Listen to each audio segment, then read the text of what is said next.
You are listening to MINDSHOCK True Crime.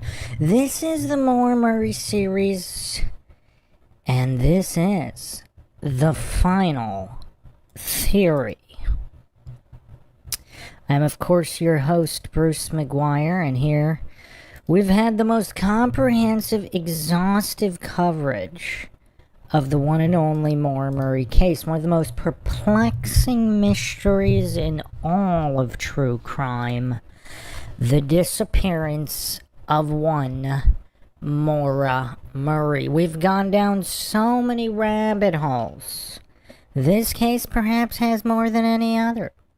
We've gone over stratospheric coincidence stacks, not just in one place like UMass, not just in another place like Haverhill, New Hampshire, but a few other areas connected with this case. And I received an email from an unknown individual with some very interesting details. Perhaps this final theory fits the puzzle pieces better than any other.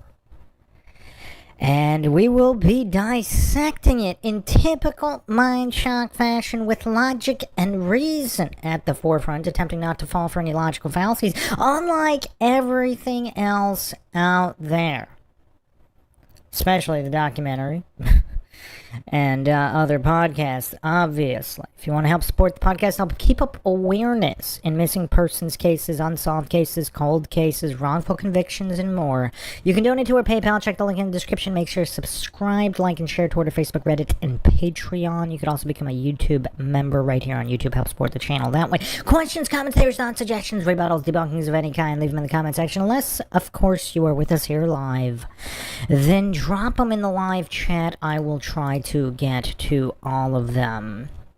Welcome, Balkan Echo, Sarah Catherine, Sage Lake, South to West, Scott Hawkins, Unified Matrix, Jeff U1P, and yes, apologies for the technical difficulties in getting this episode streaming, but we are finally here, and we are finally gonna go over all of it.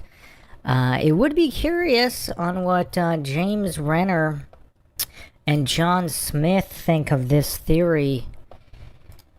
It got my attention, let's put it that way. It definitely got my attention.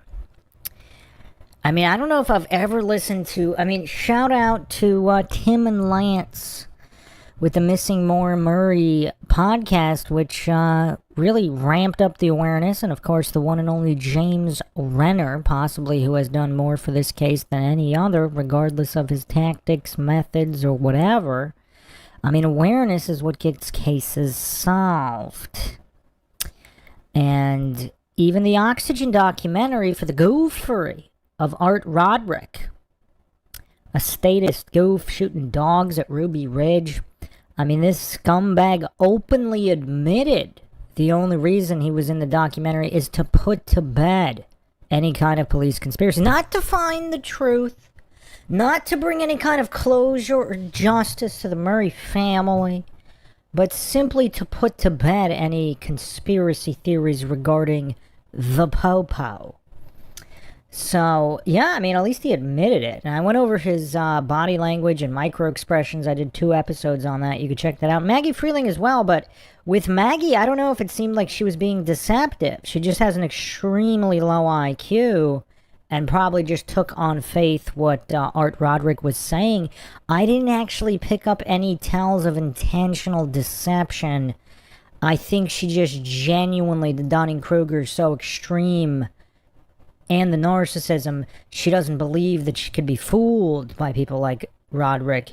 So she just took it all on faith and towed the propaganda line because she truly believed it. South to West says tons of bootlicking in the Oxygen series. Yeah, I mean, they didn't even have any hard questions for the Popo. So very curious. But this is a theory that has never been discussed anywhere. So yeah. We will be discussing it. So let's get right in here. If you haven't seen I don't even know how much. We were approaching 100 episodes. I didn't even number this one. But we got a bunch of live Q&As. And then, what was it, 80 plus episodes. So we're definitely closing in on 100. And, yeah, this is MINDSHOCK, where the only thing we know for sure is that we don't know anything for sure, and we're not even sure about that. I do not claim anything is true or untrue. However, this may very well be the theory. So after so many years, you know, it might, this checks more boxes than anything, but it doesn't check all of them. And that's where Bruce McGuire will be logically dissecting this, because there are still gaps. So again, I'm not claiming this is true. I'm not claiming this is bulletproof in any way, but I'm just saying it checks more boxes than any other theory I have seen from an anonymous emailer. So let's get started here. So this anonymous individual says that they don't actually know any of these individuals. So this is simply an online sleuth giving what they are saying is their opinion. They are not claiming any kind of inside knowledge. They are not claiming anybody told them anything. They are purely analyzing the case, assessing variables, and giving their opinion, which I will relay as well with my own thoughts. So again, I am reading this anonymous email. These are I will chime in on my analysis of this, but when I use the word I'm not talking about me, Bruce McGuire. I'm talking about this anonymous emailer. I am quoting what they wrote. I believe that Jeff, and they're talking about Jeff Skinner here, UMass PD. I've gone over him before. And so if you haven't listened to, I don't know if I should play it, it's way too long. Me and Maxwell went back and forth, because Maxwell's quite the devout coincidence theorist, which is weird, because he also believes a bunch of conspiracy theories. Yeah, Maxwell doesn't make a lot of sense, but if you listen to our UMass episodes, so Alden Olson got a trespass order for asking about a question about parking at a public university. I don't think that's ever happened. I'm not sure. I don't know if, I mean, has it? Does anybody know of a single situation where a private citizen was asking a question about parking stickers at a public university and got a trespass order for asking a parking question? Now, was the reason he got a trespass order because of who he was asking? One Jeff Skinner. Alden Olson is also the one that made those weird videos. And, yeah. So, the happy anniversary videos, for people that have been following the case, those were pretty creepy. So, and there's even evidence this is them serving. They actually went to his home to serve the order. I mean, you can't make this stuff up. This case has it all. Like dorm mug shots, it's got it all. So, clearly there's some kind of situation with UMPD that's not been resolved. Balkan Echo, Cody Maxwell, people are people. Maxwell's brilliant in his own way. Jeff UNP says Maxwell could teach Johnny Cochran a thing or two even, yeah. South to west with a quote. Wait, who is Billy Roush again? Balkan says Billy Murray? Question mark. Max. Did he say that? I don't even remember that.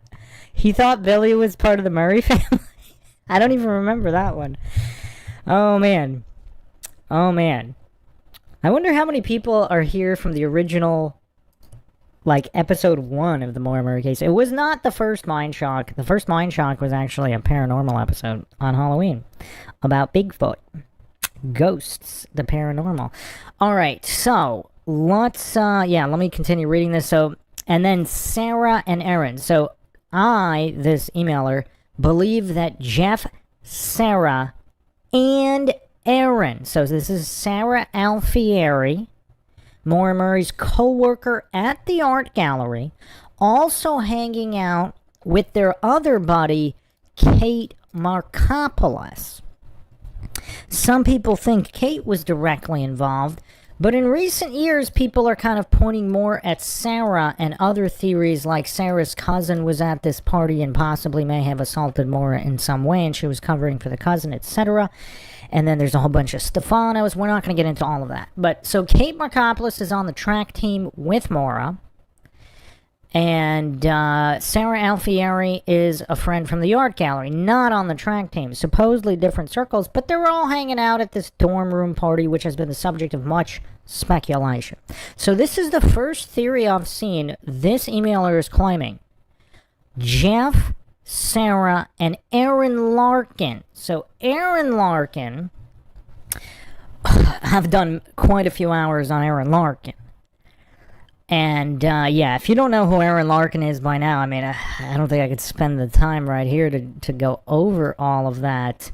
But what's curious is the AI analysis that I did on Maura Murray. AI did not conclude that Aaron Larkin was responsible for anything. But AI, let me see here. Just go through it real quick. So, just for people who haven't seen this, I did an early AI analysis. So, at the accident scene, based on all information here, AI said that Maura was more likely to not be at the staged accident scene. 69% no. 31% yes. For people who haven't seen the AI analysis, it is up and you can check it out. Very interesting. So I basically just fed it all available info. I should do a follow-up because more info has been released since I did the original AI analysis. And so then we have the ATM images with facial recognition software here. Is it Maura? 47.82% not Maura, so less likely to be Maura. It has to be greater than 80% in order to be considered a match, but the problem is the image is so degraded, this isn't, like if it was a high quality image, the confidence level would be much higher. So I wouldn't put much stock in this. A lot of people think it's not her, or the image was somehow digitally manipulated. So I wouldn't say, I mean, take this for what it's worth. I don't think you can, again, I haven't ran it through recently. I mean, AI has gotten better. So regarding the FBI, so let's see here, the FBI.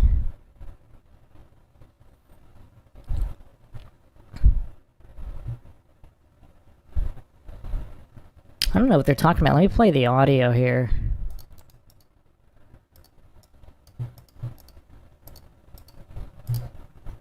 Sarah's involvement or provide credible information. 5.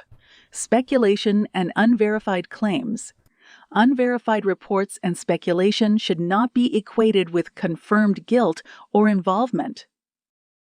Analysis regarding persons known to Maura being responsible for her disappearance. Bill Rausch, 20%. Aaron Larkin, 10%. Kate Markopoulos, 5%.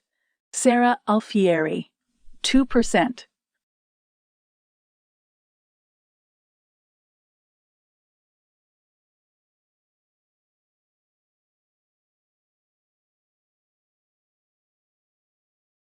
So this is direct involvement in disappearance. So AI is not confident any of these. The reason I think Billy got higher was simply because it's usually the boyfriend, ex-boyfriend. But because, well, we actually don't have 100% verification where he was. Some people actually think he was in New England and not in Oklahoma. Balkan Echo here says, day one Mormor listener. Wow. Wow. Shout out Balkan Echo. Is the Mormor case the only case that interests you? Because I don't remember seeing you in the chat on anything else. South to West says, Maxwell never met a coincidence he didn't wholeheartedly believe. Bless his heart. I don't know. He actually believes in a lot of conspiracies, though. I don't know if I'd call him an Alex Jones fan, but he listened to Alex Jones a lot, too. I mean, he's a 9/11's an inside job guy, I'm pretty sure, but he did not believe the predictive programming on 9/11, which was interesting, but anyway. Balkan Echo says, yeah, just a case I can't get out of my head. Yeah, I mean, there's a couple of them for me, but so yeah, AI does not have a high confidence level for any of these individuals being involved. Based on the limited data. I really should do an updated version because there's a lot more info now. So so these are the options most people go over. And for her cause of death here, for all the different theories. And again, you could listen to this whole thing.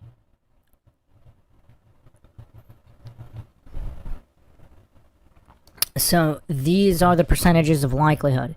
15% she ran away, 10% suicide, 25% abduction, 10% accident, 10% lost in the wilderness, 10% victim of a serial killer, 10 police responsibility, 5% WITSEC, 45% chance of a cover-up. So it was the AI, the most confident the AI was on any of these is that there's some kind of cover-up. Because obviously nothing adds up in this case.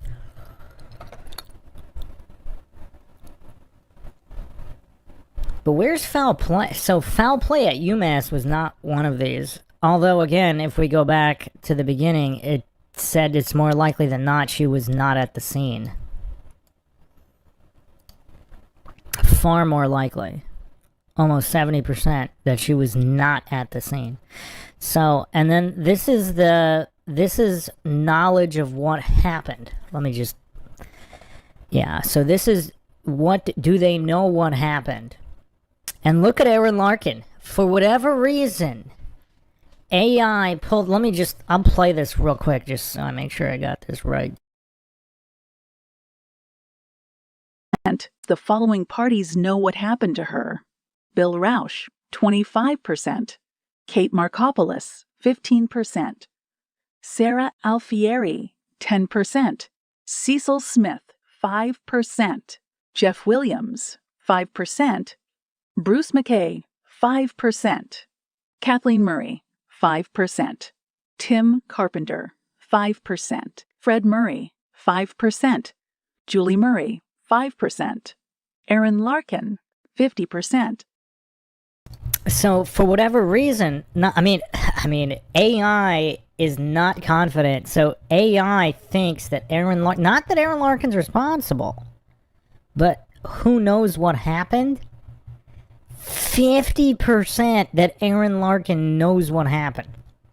Whereas it's not, the AI is not confident.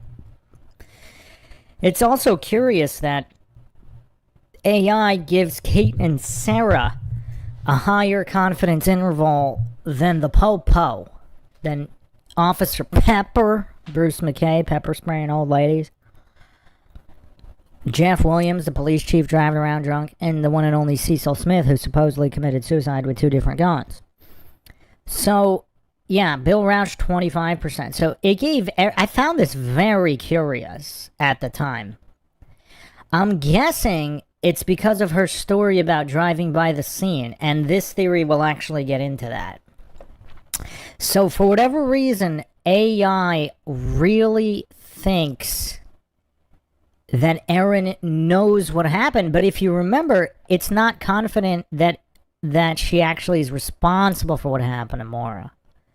So that only 10% confidence interval that Aaron, but it found Aaron far more likely to be responsible than Kate or Sarah. And it gave Sarah a lower confidence interval than Kate. So it is curious that the AI does not really think that Aaron was directly involved, but somehow Aaron knows what happened. 50%. Not knows for sure, but 50%, which is way higher than any other party. And then something very curious for the coincidence theorists, AI found 40% chance of a massive multi-agency, multi-state cover-up, which is less than half, but again, there's a lot of missing info here. I wonder why it wasn't higher than that, but because I mean it's kind of well, it's not necessarily obvious, because I forget what parameters I put, like a top-down cooperating mode. I should have split it up. On a cover-up, because I think it was analyzing whether all these agencies were working together for a cover-up. I'm not sure. I should have been more specific, because if there was a stand-down order from above, that doesn't necessarily mean all the agencies are cooperating together and know what happened. It just means there was a stand-down order, which is one of my theories. But anyway, let's continue with this email here. Balkan says some of these could overlap too, like accident and cover-up, so the percentages would stack. Yeah, that's a good point. I definitely need to do a follow-up with the... I'm actually gonna... I definitely need to do a follow-up with all the new info, all the new FOIAs, and this theory as well, which I'm gonna get into. South to West says, I always thought that Sergeant Pepper didn't get enough scrutiny. He's weird. Yeah, we went over him a bit. There's so much weirdness with Pepper. What a scumbag. Alright, so anyway, let's continue here. So this is the first theory. So this emailer, I believe that Jeff, Sarah, and Aaron were all in the UMass CI program, or took drugs, or sold them. Something. They were in some illegal expletive or program. See, this is curious. Because we've never really gone over this. If some of the UMass track team was involved in selling drugs, which again, at Zoomass, home of the largest drug bust, at the same dorm that Maura was in, with a previous CI program that actually got a CI killed. Again, I mean, you don't have to use your imagination here. This has all actually happened at UMass, aka Zoomass. So for all the coincidence theorist goofs, the Dunning-Kruger crowd that hovers over this case on subreddits, etc., all of this is already going on at Zoomass. So the question is, were these specific individuals involved as well? Would it really be that unbelievable? Like, a lot of goofs like to spam the appeal to incredulity logical fallacy because they're too mentally weak to comprehend that not everybody is a Boy Scout or a Girl Scout in college. Especially not at Zoomass. So, anyway, if one or more of them are CIs, or... Now, I did discuss the possibility that that there could be corrupt UMPD, and if it's Skinner... Because Maura worked for UMPD security, and there's apparently some kind of... she never really emailed them, so one of the theories, I think Bonquist Ghost actually had a theory that she got fired during the breakdown for whatever, if she was letting people into the dorm that she wasn't supposed to, drug dealers, etc., and if it's connected to Domino's Pizza, which she's calling after close, if that's also a drug dealer or whatever. So this theory is that Skinner, Sarah Alfieri, and Aaron Larkin are all involved. Does not name Kate Markopoulos, by the way. Does not name Kate Markopoulos, or at least not yet. Again, this emailer, I also suspect that Fred and Kathleen, so Fred, Maura's father, Kathleen, the sister, one of the sisters, have come to secretly suspect Maura hit Vassie, and that's why some of their stories seem off. And again, this is what a lot of the coincidence theories, they don't have the mental capacity or the basic logic to understand. If Maura's car was used in the Vassie hit and run, which we've gone over a bunch of times, and by the way, they found a gun in Vassie's dorm, so Vassie could have also possibly been involved in some stuff. And this could be some weird stuff going on here. There could be some more than one issue going on here at Zoomass. So Maura could have not been responsible, but if Fred and Maura's family think she was, how would their actions change? Even if she wasn't. So let's continue here. Maura's UMass friends and security detail friends, Jeff Skinner and Sarah Alfieri, and acquaintance Aaron Larkin, borrowed Maura's Saturn and went to Domino's worker and mechanic Matt's house in Lower Hadley to buy or sell drugs. And again, this Matt guy also, the curiosity here is that he happened to be a mechanic who also worked at Domino's. That's a curiosity. That's a curiosity. And also, so Erin Larkin, one of the reasons why Erin is so strange, she said she wasn't friends with Nora and didn't really know Maura, but Kate Markopoulos was her big sister on the track team, and Kate Markopoulos is buddy-buddy with Maura.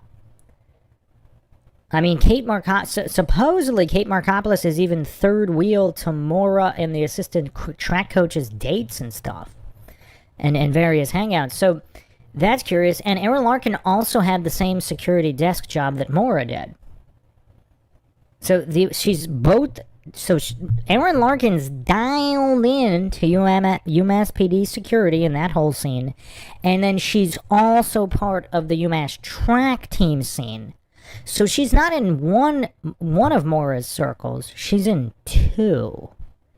And she also sent an email claiming to have driven by the accident scene. So I think that's why AI believes she might know what happened. She has the highest percentage of any individual involved in the case as far as AI calculating that she knows what happened. So in this theory, Jeff, Sarah, and Aaron borrowed Maura's Saturn and went, and I don't know why it's all three. Could this still be the case if it was only two of them? Or even one of them? But anyway, they were driving back roads to either campus or an off-campus house, the Phillips Street address, which we've talked about many, many times. I believe they had taken some drugs or drank while at Matt's, and so that's the reason they took the back roads. Cops were always out on the main drag to UMass like most colleges. They turned onto Triangle Street and struck Patrice Vassie and ran and hid Maura's car behind the Phillips Street house, dark lot in the corner. So this is there's some very specific claims here. Very specific claims. I mean, what does everybody make of this so far? I mean, just the specificity of these claims. I mean, I don't know. Who believes that this anonymous individual really has no connection to anything? I don't know. Would somebody just randomly conclude this without some kind of insider knowledge? I don't know. Maybe, maybe not.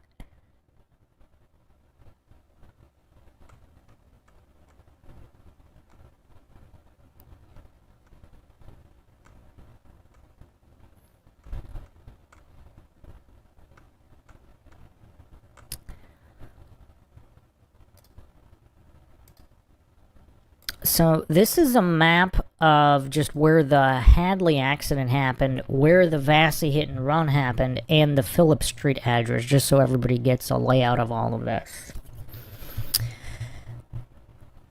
And then the art gallery. So that's curious. The Phillips Street address also not that far from the UMass Visitor Center. Now keep in mind, there is CCTV footage of the parking lots at UMass and some common areas. So in any other case, that would have all been released, but not in this one.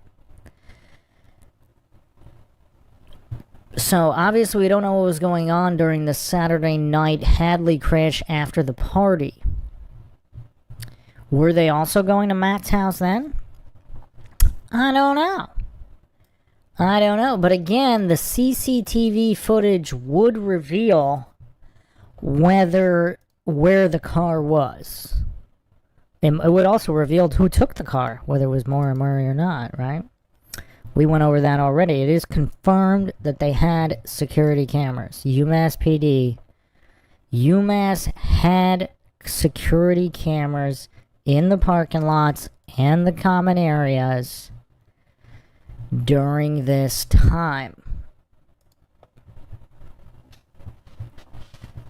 Balkan says, the UMass PD job they all had is very, very suspect in my opinion. Yeah. Especially if there was a drug situation. Which, again, it's ZooMass, so there are a lot of drug situations. The only question is, were these people directly involved in a drug situation? And, I mean, I still, like, the amount of crazy stuff in this case, like the sting op over a 2-digit credit card charge over pizza was crazy. And it was not pizza from this place, from the Domino's. It was pizza from a different place. So, anyway, let's continue here. Either they kept the car at Phillip Street or they got it towed somewhere. Jeff Skinner then walked back to campus, picked up the campus phone, because if you remember, the desk phone at Maura's security job, somebody called her from UMass, from the internal switchboard. They called the desk phone at Maura's security job and told Maura. He told her he'd go wait in her dorm room so they could talk after work. This is why she was so upset. But not about Kathleen. Maura was trying to be a nurse. Now she's involved in someone's life or death. Jeff then called his buddy at Reliance Auto to go tow the Saturn and hide it. This is why people have reported seeing Maura's car on Reliance lot. I don't know if I remember that. That must have been super early in the case. Who remembers Maura's car being in the Reliance Auto lot? And again, I don't know if Reliance Auto had...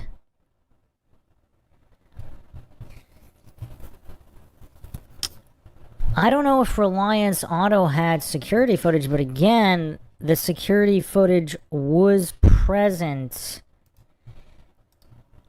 Or there was security at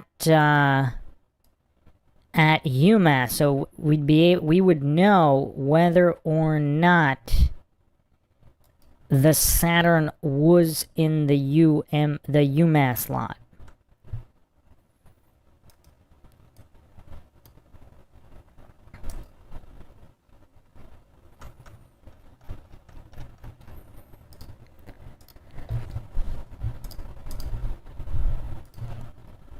Balkan, do you recall the sightings of Maura's Saturn in the Reliance Auto lot? And what's weird, so the Iranian connection, supposedly there was this Iranian connection between Reliance Auto and also Petrit Vasi, the Albanian, and the landlord was Iranian. And we went over that. Alden Olson actually had a whole piece on the Iranian connection.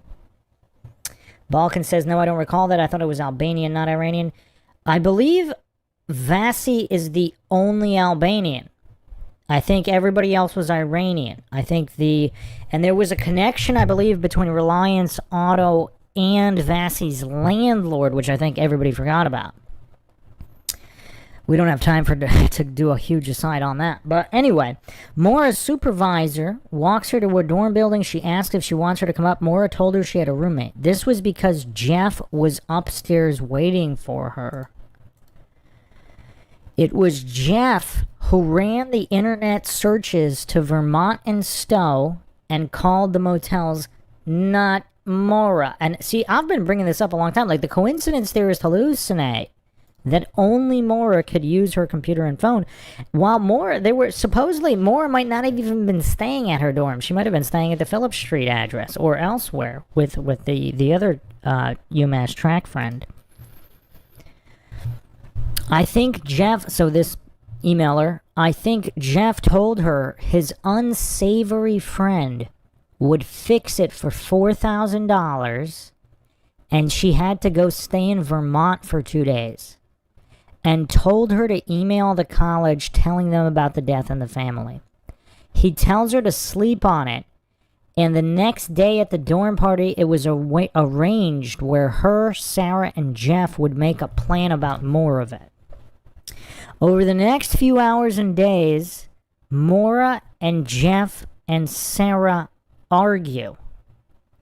Maura calls the hospital and asks anonymously how Patrick Vassie was. They told her he was in a coma and had brain trauma. This phone call was in the papers. I don't know if I remember that. Man, I did so many episodes.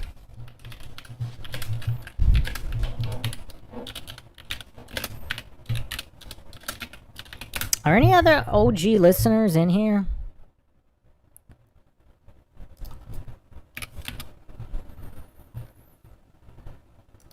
Alright, I found a reference here.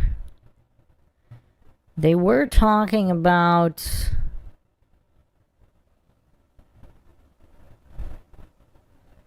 the article.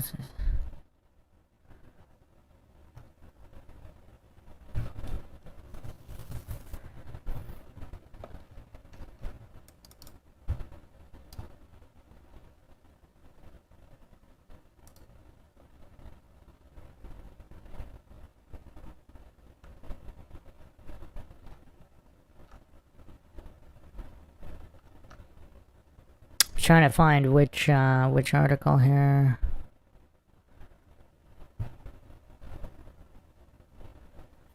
Oh, I covered it. Somebody actually mentioned and actually linked it to my episode. Okay, let me see here. So, oh, it doesn't, it was on the old channel.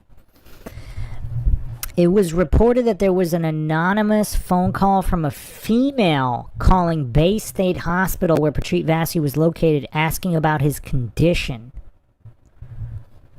Huh. Interesting.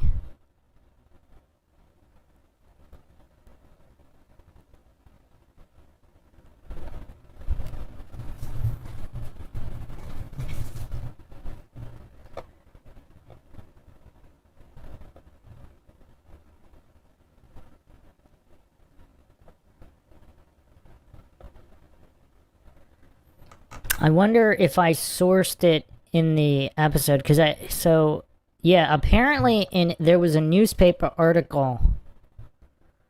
There was a newspaper article where it claimed a female called asking about his condition. That's interesting. An anonymous female who did not give her name. Huh, interesting.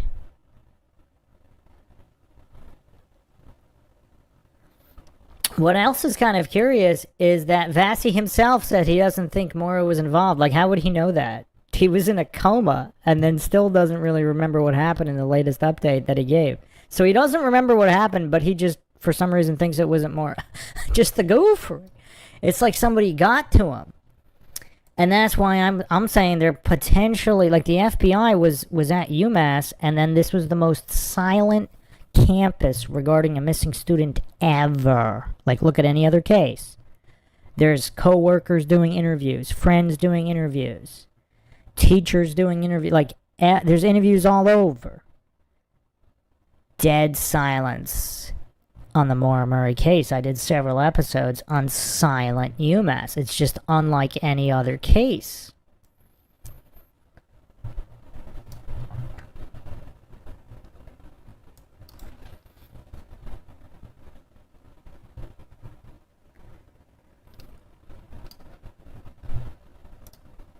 So I'll drop it in the comments when I get the source on the exact article in the newspaper that mentioned the anonymous call to Patrick Vassie. But that is interesting. That is interesting. Let's continue.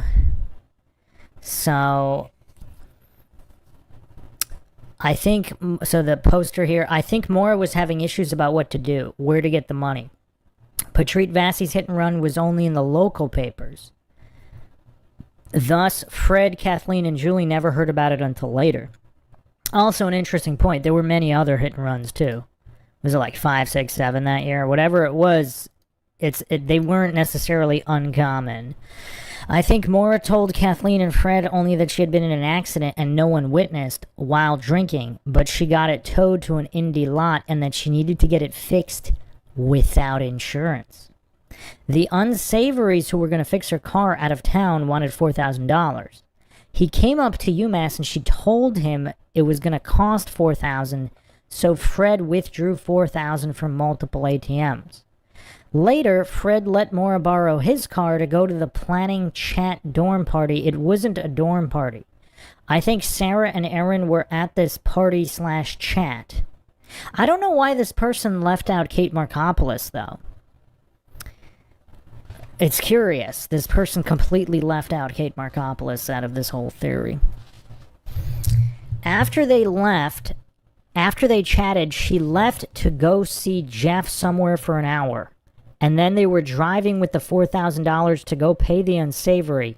And Maura was upset about Patrice, and they were arguing about what to do. And the car slid on the sand and went into the guardrail. I think Jeff Skinner was that cadet. He called in the accident and he made the DUI disappear. And the tow truck towed Maura back to Fred's hotel. And she told him she had also wrecked his car.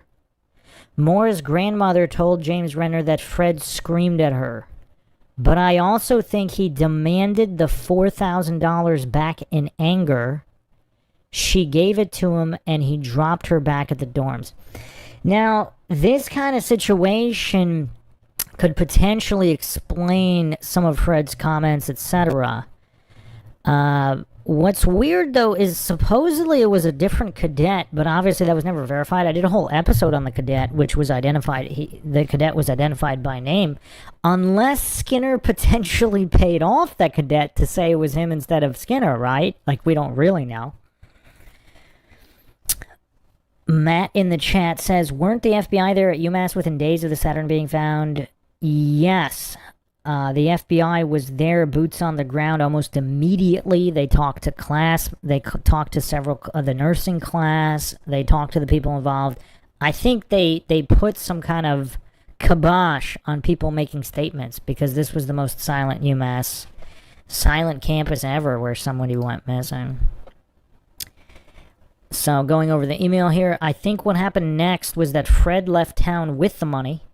And Jeff, Sarah, and Erin now had to make a plan. Jeff told Maura he made arrangements with the unsavory to get it done, but that was a lie. He picked her up and drove her around before the supposed meetup. They picked up alcohol, accident forms, and went to the ATM. And again, they could release video from the alcohol store, but they never did, the liquor store.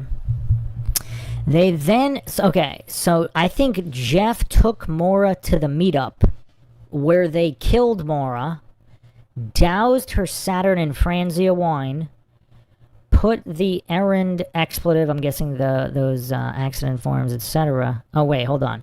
Jeff Skinner was a cadet in the UMass Police. Erin Larkin now works a high security job in D.C.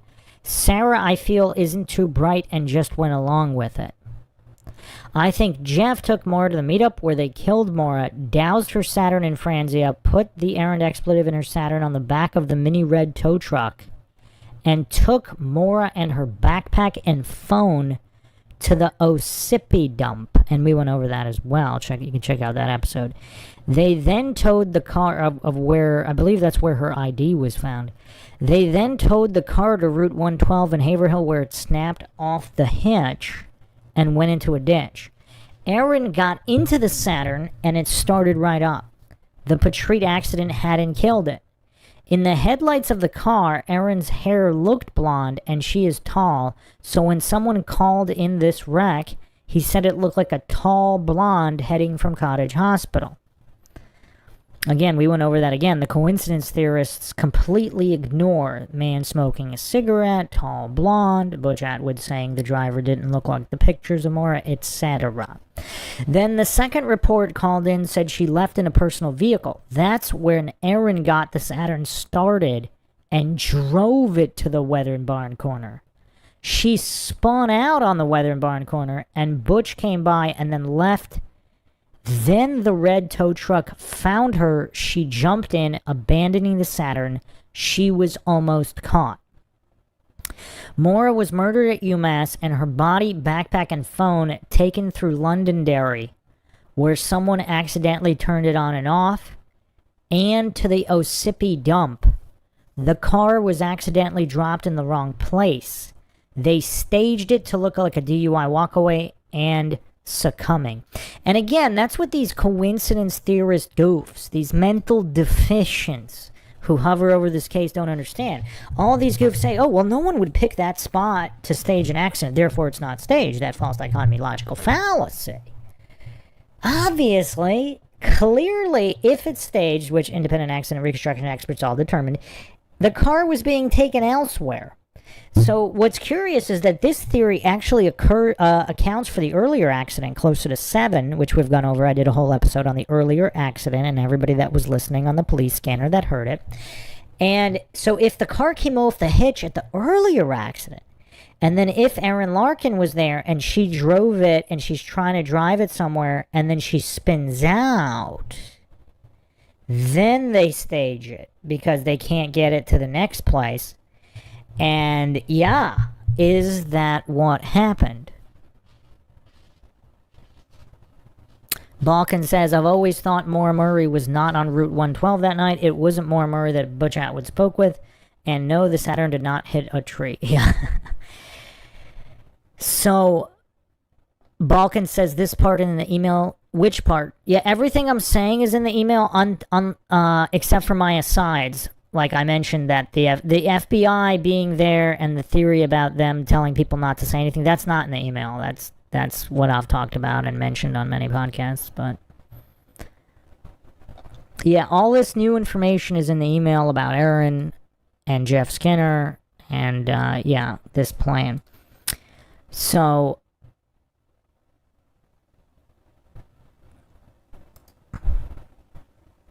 yeah, if you haven't, I forget, I'm going to do a clip of the Ossipee dump where somebody found Maura's ID. And then there was a black backpack found at an overlook.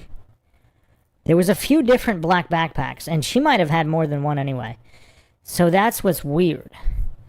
But that is curious. If they're staging all this and they put her stuff in different places, I mean, that is curious. I mean, it definitely fooled all the goofs, didn't it? It fooled all the goofs who can't even consider... Because, I mean, this is what I keep going back to. In so many cases where someone is met with foul play, their car is dumped somewhere. I mean, it's not rocket science. It's True Crime 101. But for whatever reason, all these coincidence theorists goofs think a hallucinated had to have been Maura that drove it up. And it couldn't have been towed. Because the damage to the hood definitely does look like a tow hitch. And so there was a 7 p.m. earlier accident.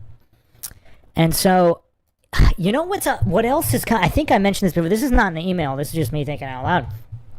I've said this before, too. A lot of these actions could be explained if they think that drunk Jeff Williams ran her off the road or even Officer Pepper, and they're covering it all up because they think that's what happened, even if that's not what happened. So that accounts for a lot as well, with all these shady, drunk, corrupt cops in this area. So I'm going to continue the email here. So they staged it to look like a DUI walkaway and succumbing. They've gotten away with it for over 2 decades. I think Fred and Kathleen are or were covering up for Maura. They were each told that she had this DUI accident and she got it towed to a lot and needed money. So when Fred in particular got the call from Haverhill PD, he was baffled but kept his mouth shut. And when they showed the car to him, he made the lame excuse about the rag in the tailpipe. It was put there by the red tow truck to tow it. And he kept his mouth shut because he had screamed at her in the hotel, and he wasn't sure if she had come to take the squaw walk or got someone to take care of the car and would resurface later. I think Kathleen and Fred still don't know if she ran away, succumbed, or was murdered by a dirtbag. I also think that they think secretly that Maura hit Patrice. It was too much of a coincidence. Aaron Larkin didn't come forward in the Maura Murray sphere right away. I think Aaron was afraid Butch might recognize her. But she never really explains why or how she knows Maura. She also up and volunteered that the night Maura went missing, she might have passed the scene because she was vacationing in Bretton Woods with her family. And I don't know if that's ever been corroborated, right? I'm stuck on whether the red tow truck with Erin in it, 1, dropped Erin off with her vacationing family in Bretton Woods, or 2, Erin made up the vacationing family story just in case they found out she was in the area or something. And I think the only proof of that is Erin checked her calendar or something and claimed to. So now, look, I understand she's a UMass alumni and jumped into the case because of that, but she's too involved with the case to not be involved with the crime. She and a man named Scott Wall gave one of the Murrays a computer with spyware on it so they could monitor the case. Isn't that bizarre? Yet she says she doesn't really know more. Yeah, that's really bizarre. And I went over Scott Wall a bunch of times too, like he was threatening James Renner and all this stuff. And Scott Wall also was in the incident with some kind of illegal activity on his computer that he blamed on his 7-year-old son or something, even though it was meticulously organized into folders. You can't make stuff up in this case. I mean, it's so weird. There's so many weirdos in this case. And Scott Walls also has DC connections. So I wonder. And then so does Bill Rausch, though. But again, this theory really doesn't account for everything because I still don't see the Bill Rausch connection. But hold on, let me finish going through all of that. Also, Aaron Larkin stalked and threatened James Renner, who wrote the book on Maura, after Renner started uncovering Maura's boyfriend Billy's sex assault past. Exposed Renner's home address, etc. This was because she knew Billy wasn't involved and was angry that Renner was doxing Billy. Bizarre. Also, just another quick aside here. This is my aside. If Maura told Billy part of the story... See, the narrative... So I had considered the possibility that Maura broke up with Billy, and he was pissed off about it. He got his friend from West Point to come keep tabs on her in the area. You know, all that we've discussed in the past. But what if it was the other way around? What if Billy was worried about her? Because I've actually said this theory, too. What if Billy Rausch is the good guy? I mean, people don't like that theory, but I've mentioned this many times. What if he was the good guy, and he was scrambling to save her? And how much did he tell his former professor at West Point to get him and his wife to drive out there, and his own parents, a third of the way across the country, to go help Maura? Would they all do that? They wouldn't do that for a DUI walkway, but what if she told them the situation, that she was in trouble, there's corrupt cops, etc.? All I know is that something doesn't make sense about Bill Rausch and the whole driving across the country thing. There's something doesn't make sense about that. Whether he's the good guy, whether he's the bad guy, he clearly knows more than he said.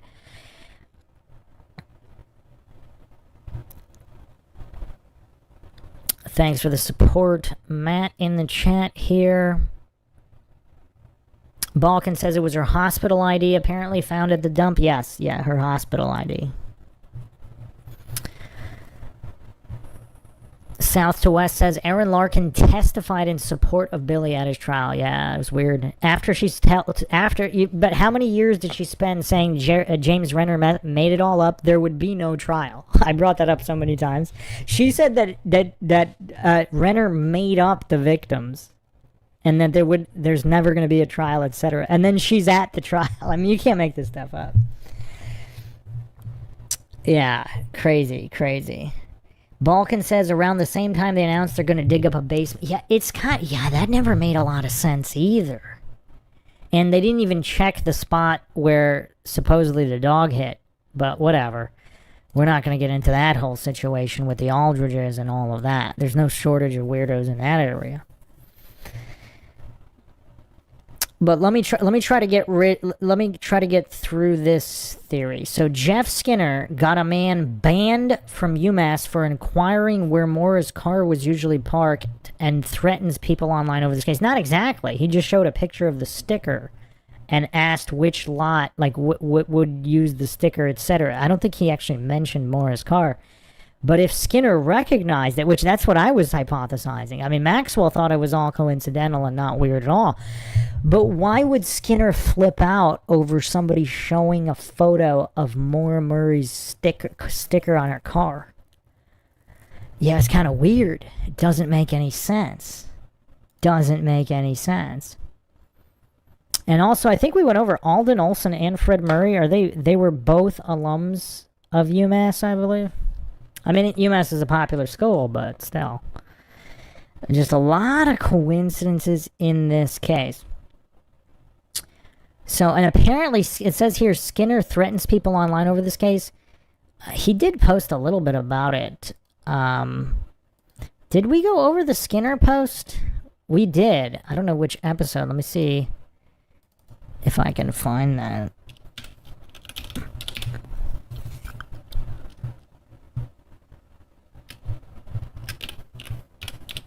Are we back? Are we back?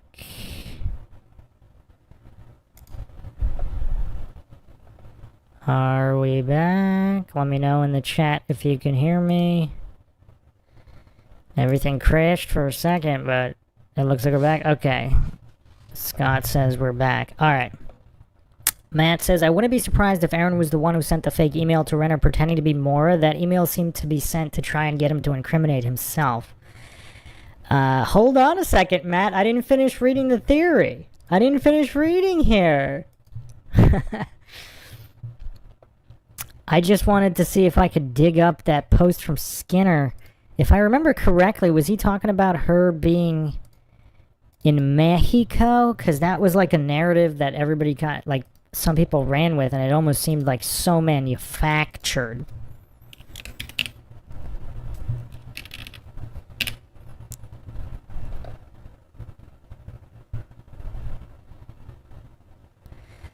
Oh, it was actually Thrasher, one of the other UMPD individuals. Yeah, it was actually Thrasher. I hope Maura watched in Canada with her husband and kids. So again, a lot of these, yeah,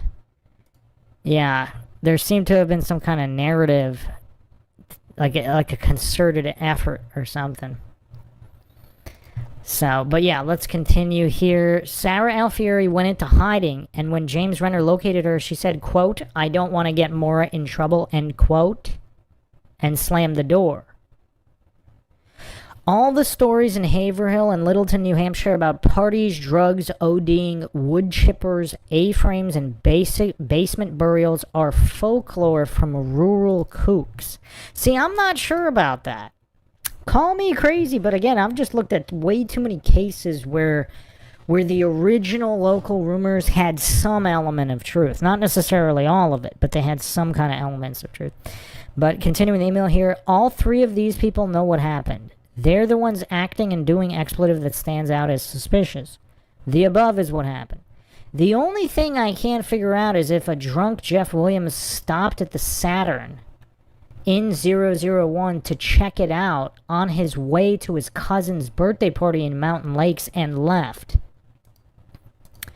The A-frame house owner, Claude Moulton, attended that party that night. His girlfriend, Sky Weeks, gave Claude presents for him to take. Is it kind of crazy? So, I don't know if this is confirmed. This is the first time I've heard this. So, Jeff Williams is buddy-buddy with Claude Moulton and all these degenerates. So Sky gave Claude presents for him to take, so Claude and Sky weren't involved, and it's just folklore. Unless, hold on a second, call me crazy. What if they didn't kill Maura at UMass? What if these are criminals, if Jeff Skinner or whoever Aaron, Sarah. Again, I'm not claiming any of this is true or untrue. But if any of these people or one of their friends, if they have connections, because again, there was a town minutes report, was it from around this year, 04, or within a year of 04, where they specifically mentioned human trafficking in a town minutes report in this little hamlet in the middle of nowhere? That's kind of weird. What if they were selling her? And Jeff Williams and some of these other... Is this where the supposed folklore overlapped? And there was a party. And they did drug her up or whatever. And they disposed of her there. Again, I am just going over all these theories. I'm not claiming any are true or untrue. But just in looking at so many cases, like a lot of the early rumors had a certain element of truth. Is it possible two of these... Is it possible they were going to sell her? They get her to the party, and they're going to get rid of the vehicle separately. And Sky Weeks supposedly looked like Maura, and she was the one at the scene, and not Aaron Larkin. But Aaron Larkin was part of this scheme to get there in the tow truck. Again, like, I don't want to fall for any logical fallacies and any of this stuff, but I don't know if I would dismiss local theories so quickly, because if all these scumbags know each other, the Aldridges, the Moultons, some of these corrupt or drunk cops, is it possible? Or is it possible they tricked Maura? They said, oh, let's get out of town. Let's go. I know of this party up in this area.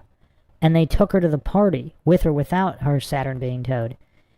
Because what about the Butson sighting? Everybody always forgets about that. Supposedly, Maura and two of her friends, so it was theorized it was Kate Markopoulos and Sarah Alfieri, but I think Kate Markopoulos actually had an alibi. Didn't she? I forgot at this point. I'm not sure if Sarah did. Or was it Aaron Larkin that was with Maura at the Butson sighting, and if they were buying alcohol or whatever?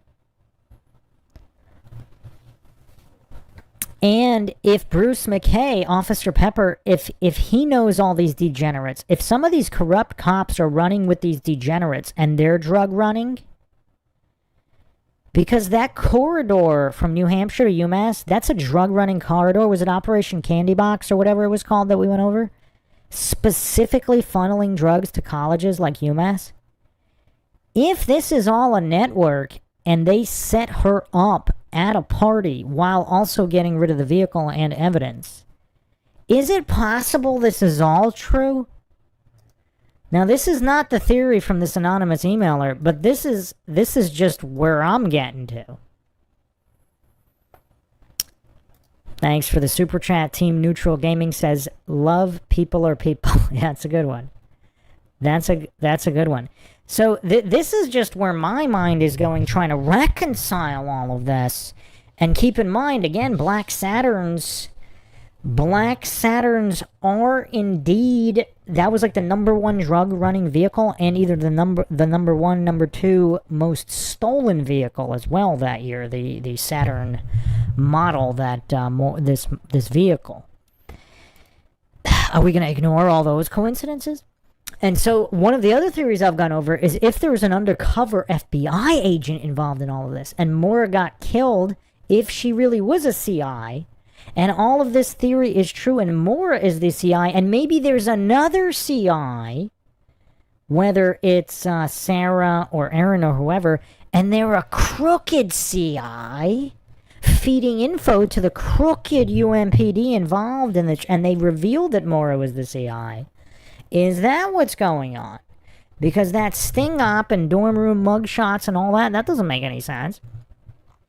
Like, how do you account for all these variables? This anonymous emailer makes a lot of great points, but they did not account for all the variables. I am attempting to do so. But let's continue here.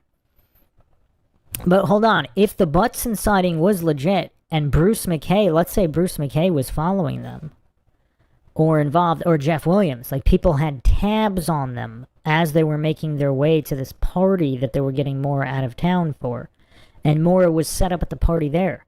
So Maura wasn't necessarily with the Saturn at either the earlier accident or the Weather Barn Corner, but she was funneled up there and set up, and the Butts and sightings might be legit. Because, again, let's not fall for false dichotomies. I always thought, like, it just seemed more likely, again, I'm not claiming it's true or untrue, that something happened at UMass. Maybe they drugged her at UMass. In and around UMass, and then they just transported her up. But then, because the Butson sighting, though, I mean, she was, walking around and buying alcohol, so I don't know. It's hard to make heads or tails and check all these boxes, but if there was an undercover FBI agent as well, and they got Maura killed by her becoming a CI, again, wouldn't be the first CI to get killed. Weren't there two? I don't think it was just Sinakori. Wasn't there another female CI that got killed at UMass? I went over it before, but I forgot now. I think there were at least... She might not have been a student, though. I don't remember. Maybe it was the UMass area, but not a student. But there was more than one CI in that area involving UMass that died. So if there was yet another one that died and they wanted to cover it all up... Because there was DEA activity that night in this area... There's U.S. Marshal activity. We went over all of this. Like, the coincidence stack is a mile high. How do you explain all of that if it's just Skinner, Sarah, and Aaron? Or two of them. Two of the three. Matt says, I grew up in a very small rural town and everybody knows everybody and their business. Yeah, that's another good point. Especially the police chief, and if he was doing something crooked, etc. So, yeah, I mean, rectifying all this is very, very difficult. But continuing here, the only thing I can fit... Yeah, okay, so Jeff Williams supposedly to his cousin's birthday party in Mountain Lakes, left the A-frame house owner, Claude Moulton, attended that party that night, too. His girlfriend Sky gave Claude presents for him to take, so Claude and Sky weren't involved. It's just folklore. Again, I dispute that part. Also, something else I just remembered. Who remembers the pornographers that were in town that happened to be in town that night? I also wonder if we're going to really try to explore every avenue, because there were rumors that there were, like, photos or videos of Maura online. I wonder if they drugged her and, like, filmed something to use it to blackmail her. But they drugged her too much and she died? Or maybe they did get some kind of videos or photos first before she OD'd? Is that a possibility? Because the coincidence stack, and I think we're the pornographers at the Nootka Lodge or whatever, which just so happens to be where Bruce McKay also stopped that night. And some people said Cecil possibly might have went by there as well. And then they had the Barge Inn. Supposedly at the Barge Inn in the basement was where they had, like, girls or whatever, like, seedy activity that all these people were involved in. And so it's just so weird that all of this is going down that night in this small hamlet in the middle of nowhere. I mean, that just seems kind of weird to me. I mean, is there any case that has even 1% of the amount of coincidences that this one has?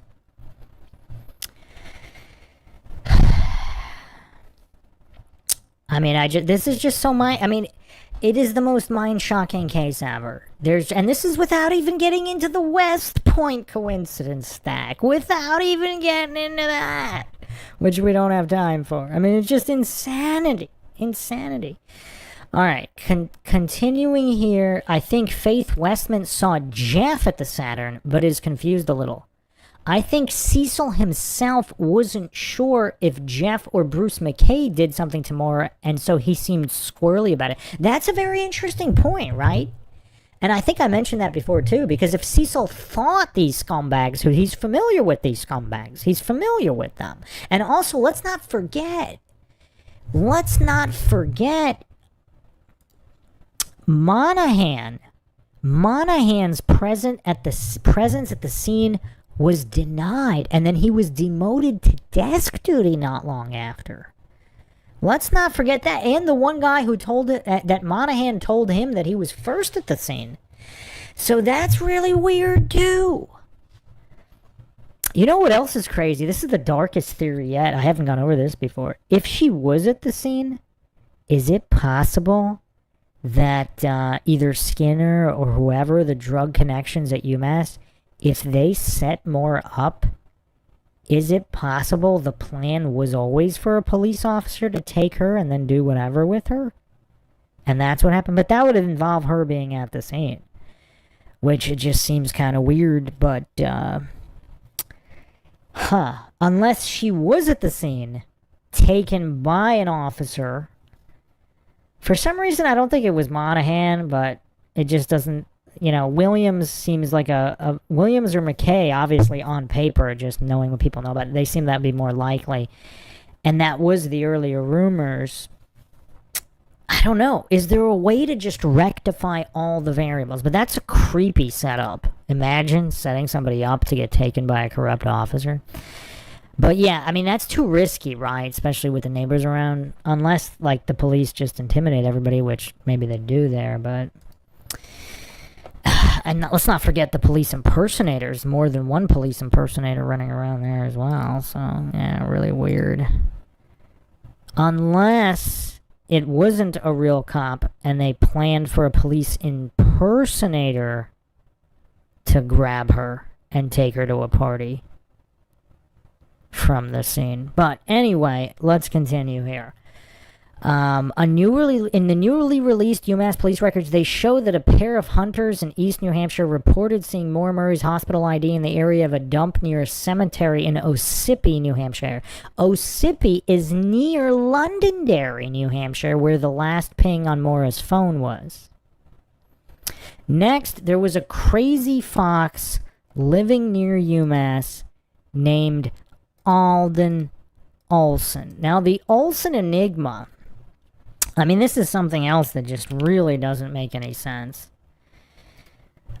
Alden Olson is, of course, the guy from the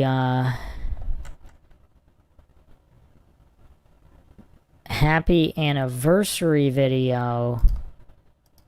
I just loaded up his picture and it didn't show up. That's weird. Let's try this again.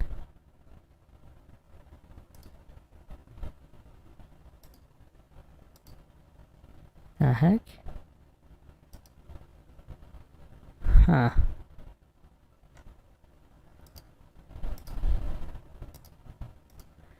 Alright, let me use a different picture. He had another video where he was like doing construction or something. Some people think that was a nod to Concrete Guy, supposedly friends with Maura Murray's original MySpace and the circle of and some of the other track team members. I mean, this is just such a mess of a case. Let's not forget Jessica C. either, but... Yeah, so... He posted a video on YouTube of a man laughing in text on screen about Maura and laughing at Fred thinking it was a 112 dirtbag happy anniversary. Note, for years, people view that video as taunting Fred. With fresh eyes, he's not taunting Fred, he's laughing at him. Fred has accused rural Haverhill folk of killing his daughter when it's been her co-workers and friends from uni all along.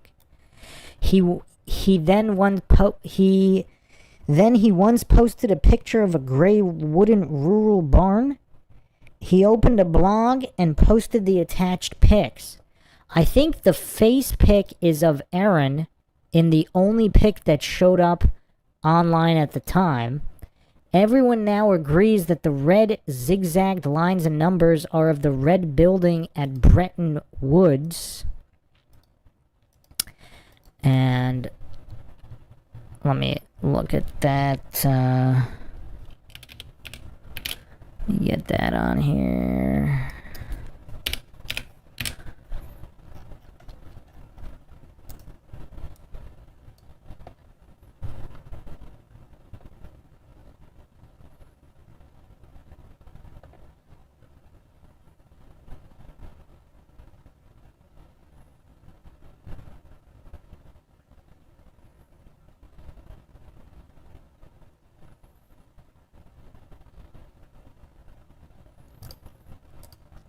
So he posted the graphic on the left, and here's Bretton Woods, the map layout here. So, what a cryptic guy. And he also posted a photo of Bretton Woods ski a ski ticket, but it was February 11th, which is interesting. I wonder if anybody tracked down the receipt, the number on this. Is there a number here? There's some kind of number here. I don't know what that means, though. So, interesting. And so keep in mind, Alden Olson did this years before Aaron Larkin surfaced. So this is where Aaron Larkin claims to have been with her family skiing the night Maura crashed. Interesting. The other pick has been a mystery for a long time, but it's the area near Ossipee, New Hampshire. The round thing with spikes is America's Stonehenge, located in that area. All those numbers are roads in the area. The X in the pic lands on AutoWrecker. I'm not sure if I have... Let me see if I have all the Alden Olson photos, because they've been removed from the internet by now.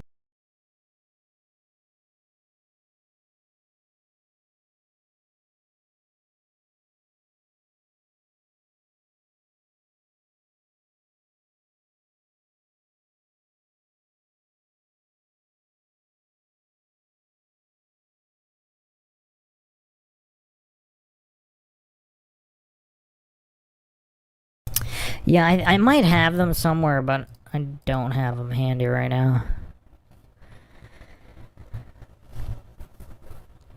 Balkan says, speaking of the weird videos, there was also Rich Forcier's video. He lived nearby the staged accident scene. Yeah, I think that this emailer is going to get to him as well.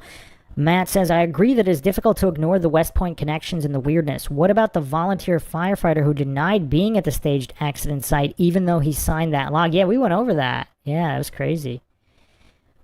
Who also lived with another guy stationed where Billy was. Yeah.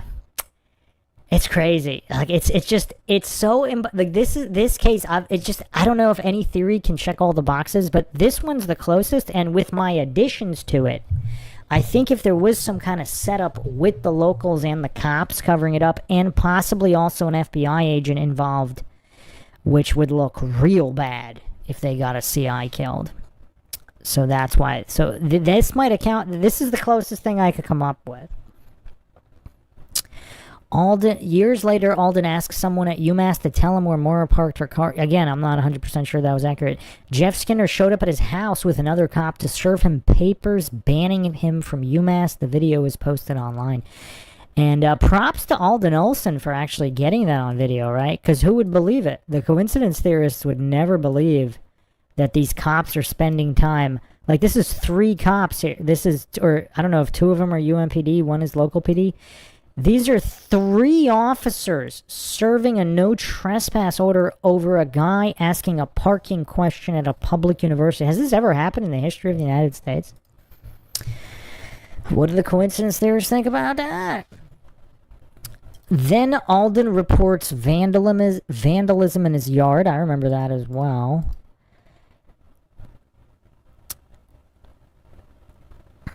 It's all been there to unravel. I've unraveled it. I think Alden knows some things, but not enough. I think Lavoie was in the area and heard the first scanner call.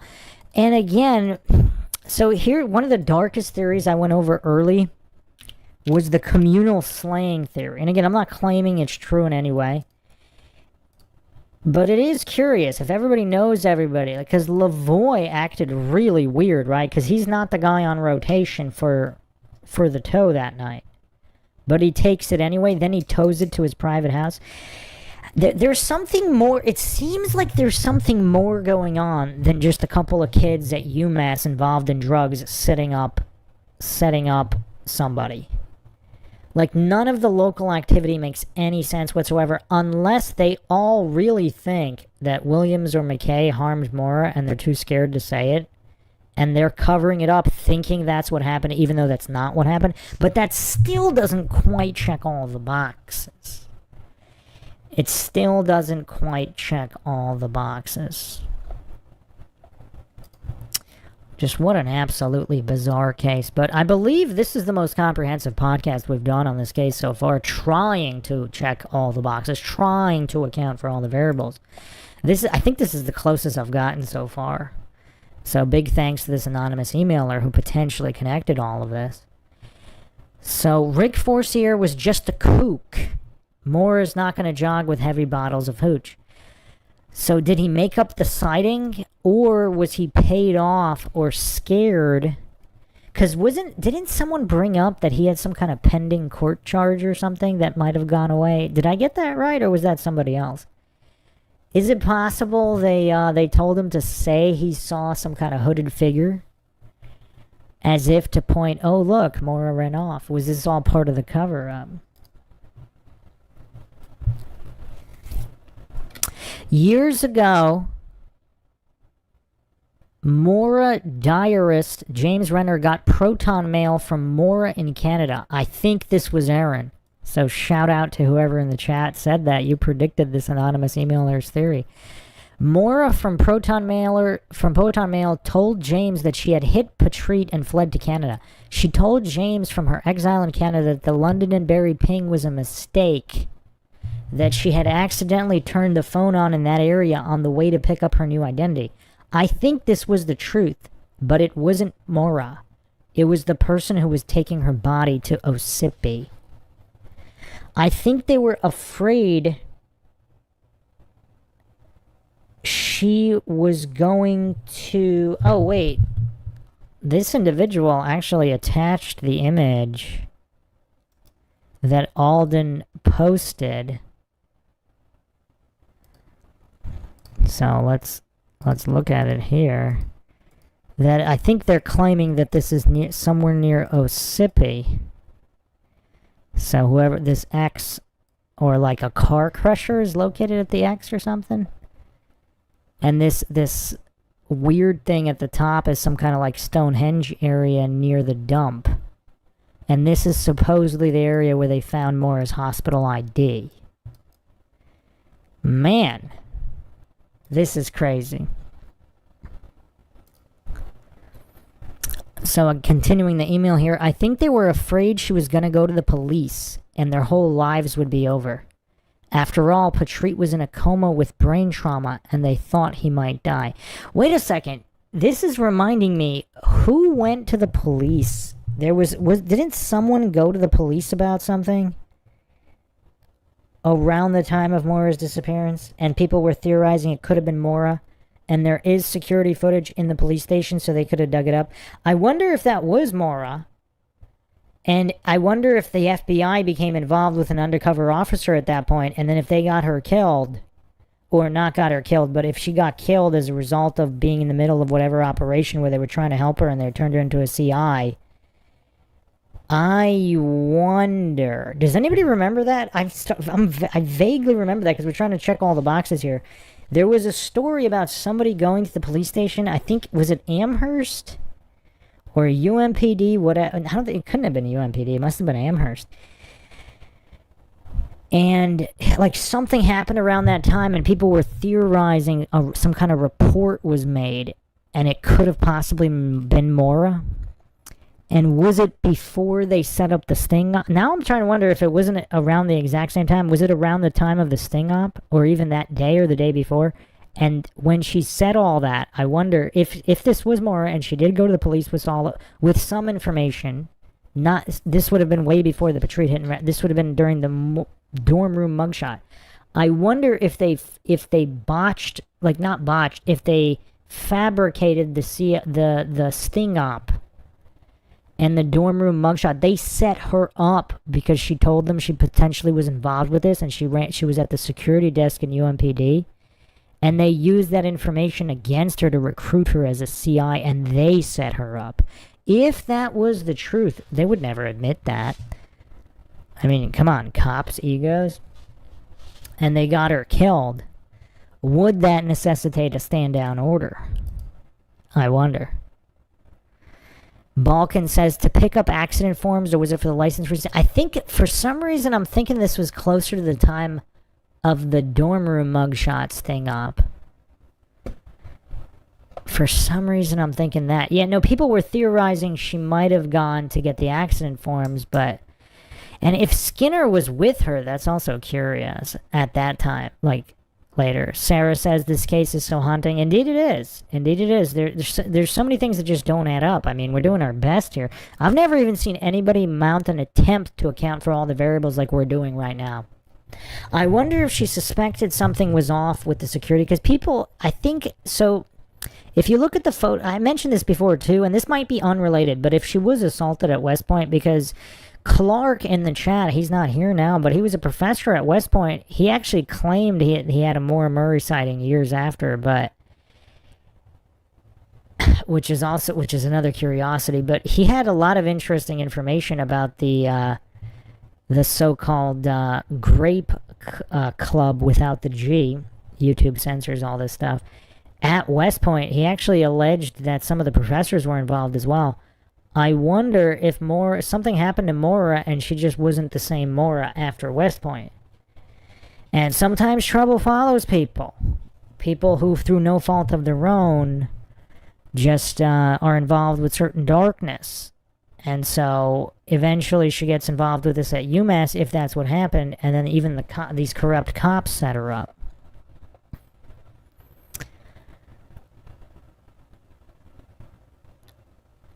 Okay, just finishing the email here. I think they were all afraid she was going to go to the police and their whole lives would be over. After all, Patrice was in a coma with brain trauma and they thought he might die. Young 20 to 21-year-olds out doing expletive and thinking their lives will be over if they get in trouble, decide to do the wrong thing. I do think there is one more person involved, but have no clue who that is. So this person didn't mention Kate Markopoulos at all. You know what would be crazy? You know what would be really crazy? If Kate Markopoulos sent me this email. Again, I'm not claiming she did. I have no... This is an anonymous emailer.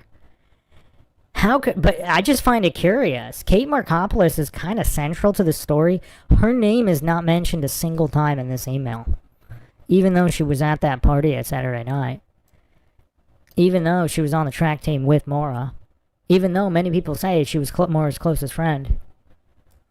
If she knew all of this, and she knew the cops were corrupt, and she felt she couldn't come forward... And also keep in mind, Kate Markopoulos' father apparently got in trouble with the police for some kind of bomb or something. I forget. James Renner kind of uncovered that. Man, that would be truly mind-shocking if Kate Markopoulos sent me this email. But there you have it. This is the final theory. What else is there possibly to go over? Any thoughts from anybody in the chat before we round this one out? I mean, obviously, I'll keep doing more episodes if there's more information. There are more things, but I'm not... After going over everything here, I'm not 100% sure how much of, like, a lot of these other rabbit holes are directly relevant. But we've actually attempted to connect literally just about everything that's gone on here. Balkan says, interesting, Julie, JM, is that Julie Murray, wasn't mentioned much either. Yeah, I think that might be because she kind of came into the case later, but, yeah, Clark, I don't know if Clark actually said it. I don't want to misquote Clark. I think Clark said Julie might have known about some of the stuff at West Point, and she was friends with Billy, but... Oh, I wonder if Bill Rausch... I don't think... No, Bill Rausch was talked about in the email, but I just find it strange that Kate Markopoulos, one of the most central figures to this entire case, is not mentioned a single time in this email. Does anybody else find that weird?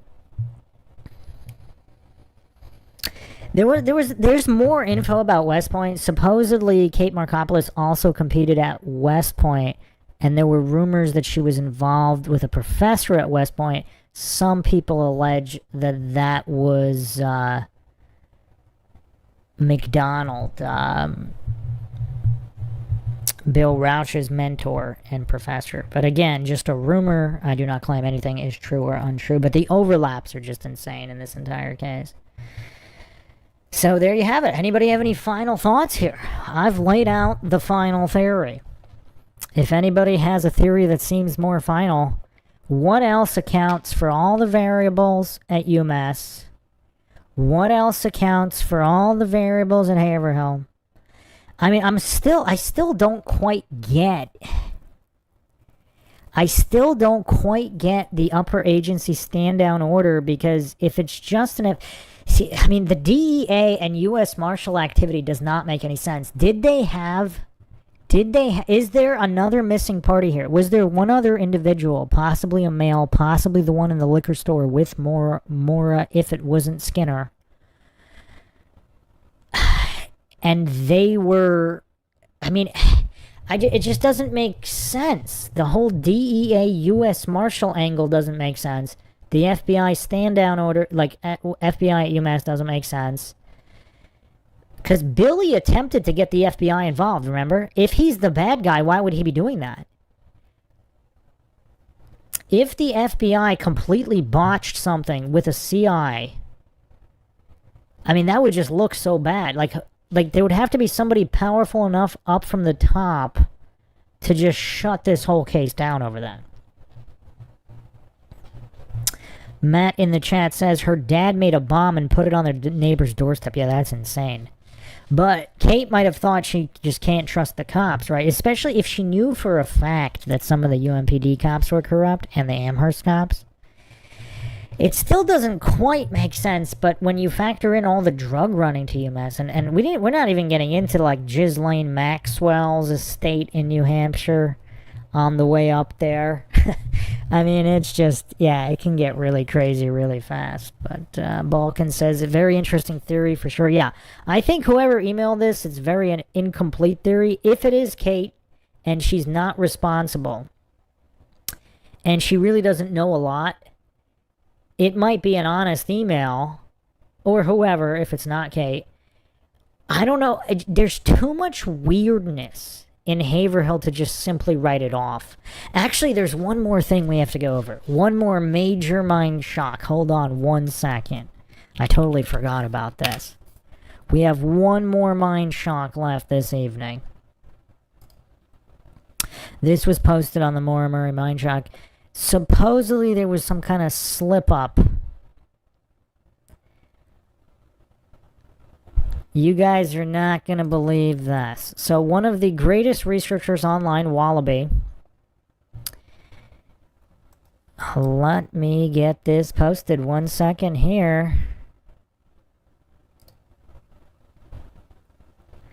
So some old recovered topics posts.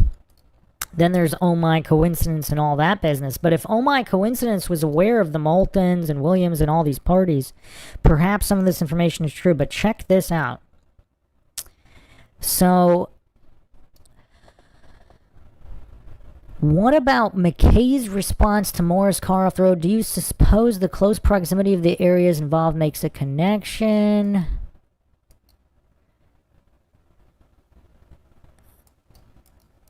So they think they're discussing Officer McKay being involved.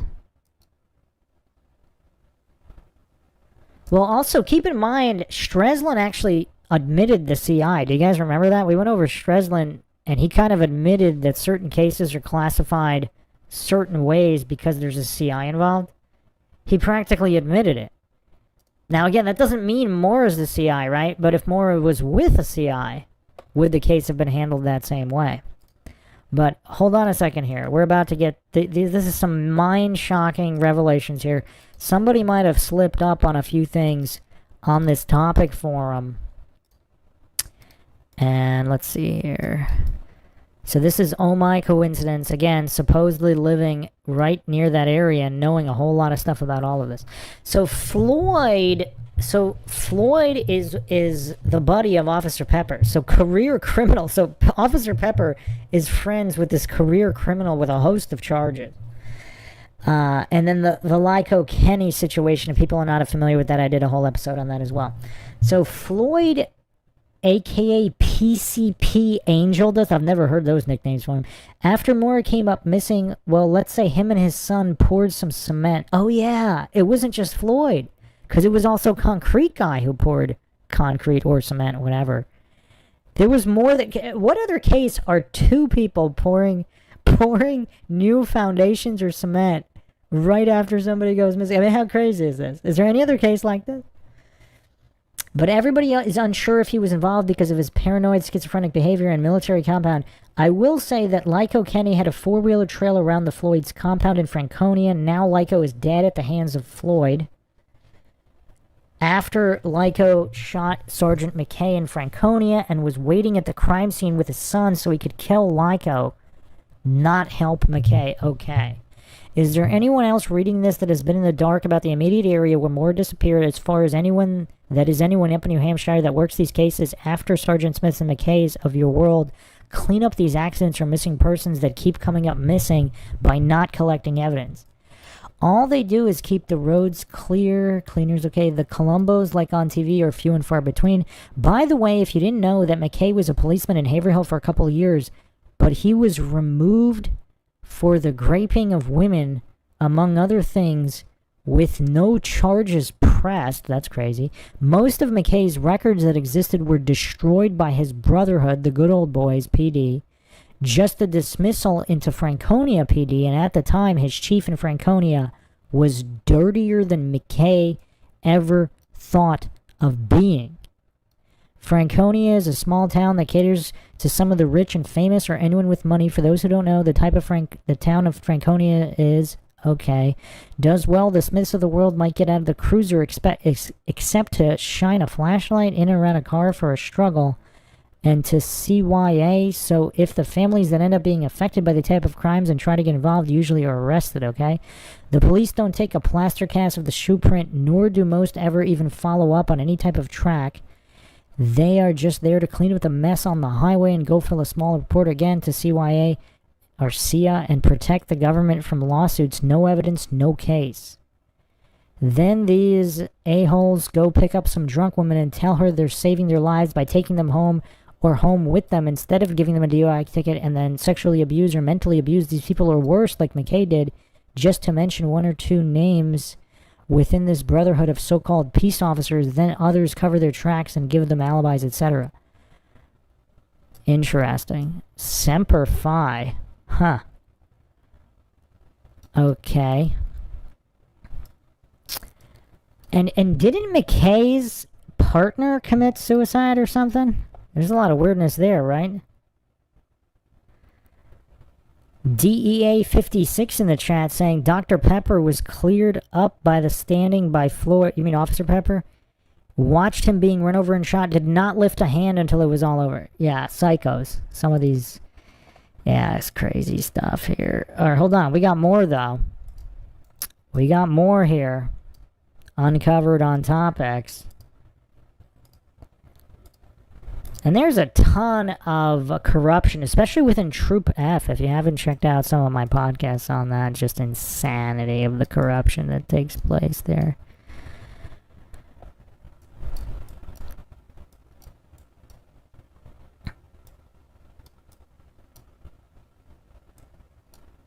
If you are talking about the red truck in the pictures, which include the red Jeep, then I have to say, in my opinion, it doesn't look like what R.O. described at all. I remember when she described the truck she saw as possibly a wood delivery truck with wooden sideboards. She also said the back window was small, like in an older truck, or maybe a wooden back to protect the window and cab of the truck of wood being thrown in. Massachusetts plates on the truck. She couldn't see the driver. And again, if these are friends from UMass, and again, remember, even Sharon Rauch early on, she said that whatever happened, whatever happened to Maura, her UMass or Amherst friends know.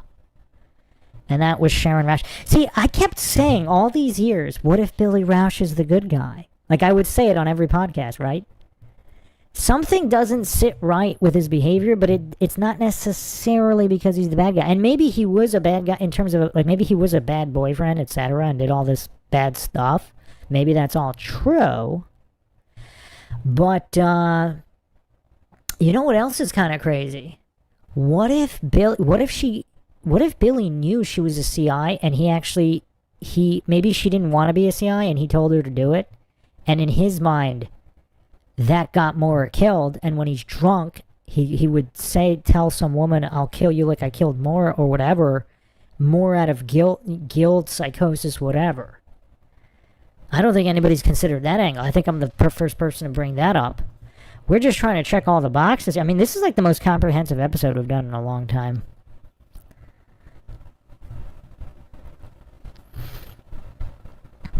This is crazy stuff. We're not done. There's more here. There's 2 more. Let's look here. Shout out Wallaby again for uncovering all of these. I wonder what Wallaby's going to think of this episode. This is like the most comprehensive episode we've done. So, I don't know who this is. This is apparently not Oh My. This is their theory. I feel like Maura wanted to take off, but she didn't want to die. I would bet the farm. Yeah, I don't get that impression either. Again, call intuition what it is. Like, I always thought the suicide theory was the absolute least likely theory based on all available information. The first report of a female sliding off the road may have grabbed someone's attention, and they got there sooner than the officer, who was turned away because she left in a private vehicle. I find it odd the report for that night that had been altered, even missing in the public log. Maura may have slid off the road, taken elsewhere, and her car hijacked, for example. And I know we talked the heck out of that idea. I'm glad you would remind me of so many things. And again, I just want to bring up the Butson sighting again. Everybody writes off the Butson sighting. If the Butson sighting is true, and apparently there was a bank across the street, right? Was there a Butson sighting? Possibly also a McDonald's sighting, and possibly even a bowling alley sighting. Who remembers the bowling alley sighting? And I believe those were locations where Bruce McKay was known to have been, right? That night?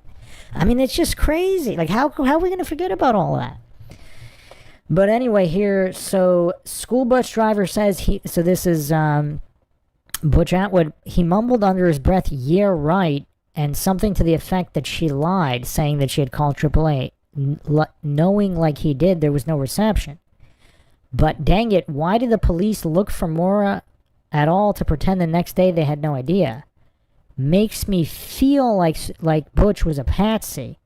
Before forums of any sort for Maura, I had only my mind for a picture tube. I see Maura's car spin around and she's rear-ended in the snow. She gets out and walks around the car, according to the news, and walks away 2 minutes before the police come. They mention the school bus driver who lives very close by offering to help Maura, which she refuses.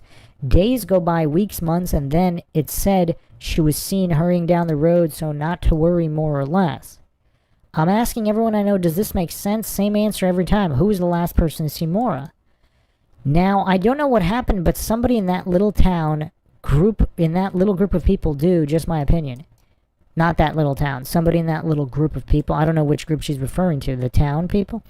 Okay, here's something weird. At the time, there was also a town snitch who drove a car just like Maura's, no names from me. But I'll tell you what, it's also possible she was mistaken for that person and jumped. I wonder if they're referring to Sky Weeks. But again, I'm not sure again, but... Or somebody else. Jessica C, perhaps? I'll tell you what, it's also possible she was mistaken for that person and jumped. Where she is now, who knows? What about that phone call? She was sobbing. Her fiance and such swears it was her. The Red Cross says it was only them to say they don't know what that call was made because with the calling card, the numbers are rerouted untraceable. Police play the call and say it's just static. They did not. Okay, I'm getting really creeped out here. If this is a top-down stand-down order, did they get the Red Cross in on it as well? And it really was Maura, if she was still alive, days later, being held wherever. This is really creepy, because if Bill Rausch is the good guy trying to save her, if he told his parents how dire the situation was, and his former mentor, professor at West Point, so him and his wife just get out there on a dime, they wouldn't do it for a DUI walkaway. But if they knew Maura was a CI and she was a really bad situation, would Christine McDonald walk around interviewing neighbors bypassing the police if she knew the police were corrupt and involved in some kind of a stand-down order? Does that make a lot more sense? Because she's trying to get justice for Maura out of loyalty to McDonald? I don't know. To her husband and Bill? Because did Maura, I kind of forget, like, Bill and Maura spent a lot of time with the McDonalds, right? Did someone say she even stayed at their house or whatever? I don't know. Or there was a wedding? I don't remember exactly, but supposedly they were close with, if Maura and Billy were close with the McDonald's, like a lot of people were just assuming the worst of them. What if they're all the good guys dealing with all of this vast corruption, and they can't exactly call it out, can they? But that's creepy. Can you imagine being Bill Rausch and you're basically being gaslit by Red Cross, by the cops? Because the cops also painted him, because he said he felt like Scott Peterson, right, at the beginning. Is that not because of guilt, but is that because the police were trying to frame, and again, if you haven't checked out the Scott Peterson case, not much evidence against him there either, but regardless of that, they were treating him as if he's guilty. Is that because they knew he wasn't, and they wanted to set him up as another red herring, in addition to Butch Atwood, who failed a polygraph? Now, Butch Atwood, who failed at least one polygraph, again, he had a heart condition, so whatever, we don't really know, that might not mean anything. But if the police were intimidating, and remember, people early on said that Butch was scared of somebody. Was it the local PD? Even if, whether exactly he knew or didn't know what was going on. Because if you're Billy, if you're innocent, let's just follow me for 1 second. If you're Bill Rausch and you're innocent, regardless of the past, whether you think Billy killed his girlfriend who got, had a horse accident, a horse riding accident or whatever, if he really did love Maura, because again, even people who have done horrible things, they might still love their new girlfriend or whatever. They're human, right? So if he's innocent of harming Maura, like, what would his actions be? How would he, how does this whole situation look like? It's weird. And is this why he's kind of going, so the other thing that's people say, like, he goes off away from Fred and he's going all the way up to Maine and all these places searching for Maura. I wonder if he had some military connections. I mean, I don't think we can ignore that he's involved in psychological operations.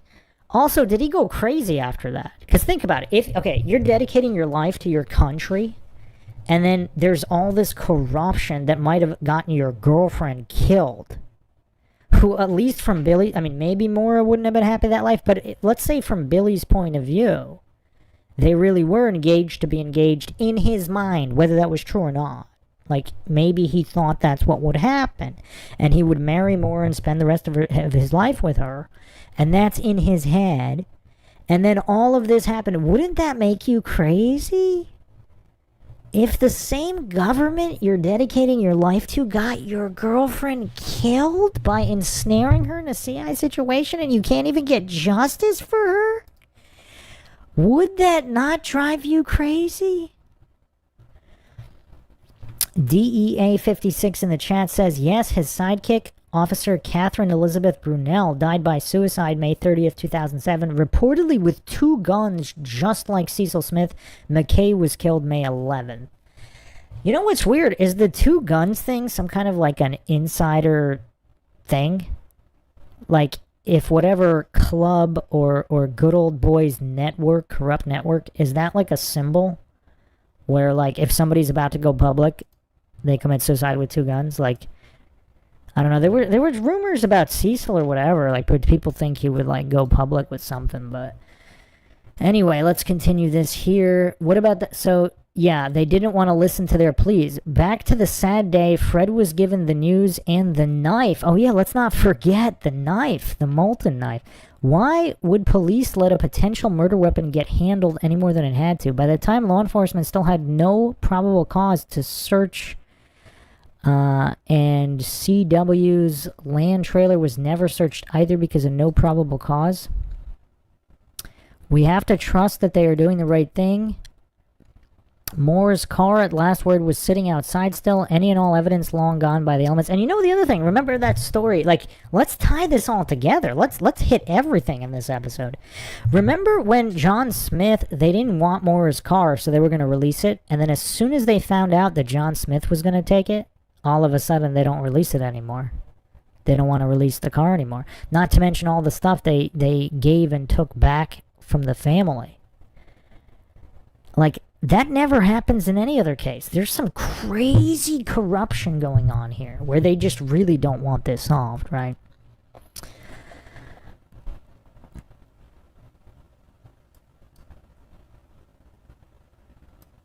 So there's one more here.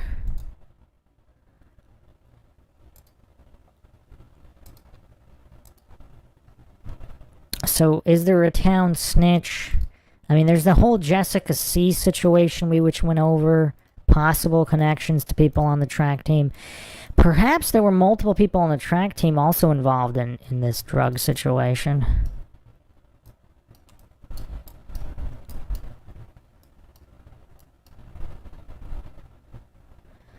Much effort on MMM was to put into discouraging any mention, let alone discussion of Amherst and West Point.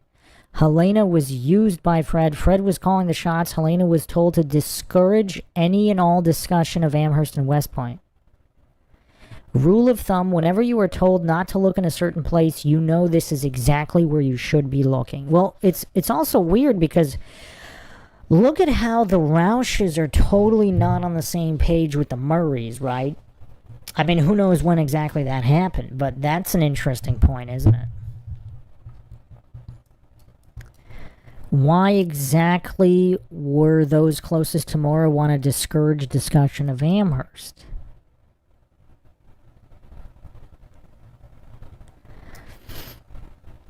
Another poster here. She fled from Amherst helter-skelter on the Monday of a full week of classes and clinicals on a cold, dark winter's night in an allegedly non-functioning car not reliable enough to drive to the nearest coffee shop. This tells me something happened in Amherst. So yeah, was there a potential slip-up of the town snitch who drove a black Saturn, which was also #1 drug courier vehicle and one of the top stolen vehicles in the U.S.? So these are all very interesting coincidences. Has everybody's mind been thoroughly shocked tonight? Matt says it is possible that Billy is a scumbag, but not the scumbag who harmed Maura. Yeah, it's almost like, again, call me crazy, but getting his friend, and maybe Maura was breaking up with him. Maybe that's all true. And maybe he's like, you know, a crazy narcissist, etc. But maybe that wasn't stopping him from trying to help her if she had previously told him about the CI situation she was in. And that's why he's getting his friend from West Point. You know what else is crazy? I wonder if the connections between the West Point guys and possibly police in Haverhill, if someone tipped them off about Maura. Because if Billy thought he could trust somebody at West Point that he really shouldn't be trusting with this information, I wonder if that's what blew this whole thing up. Just more points to ponder. As always, I do not claim anything is true or untrue. The motto is here, of course. The only thing we know for sure is that we don't know anything for sure. Thanks again for joining us for another edition here. Leave any thoughts, theories, suggestions, rebuttals, debunkings of any kind in the comment section. This is Bruce McGuire signing off. Catch you guys next time.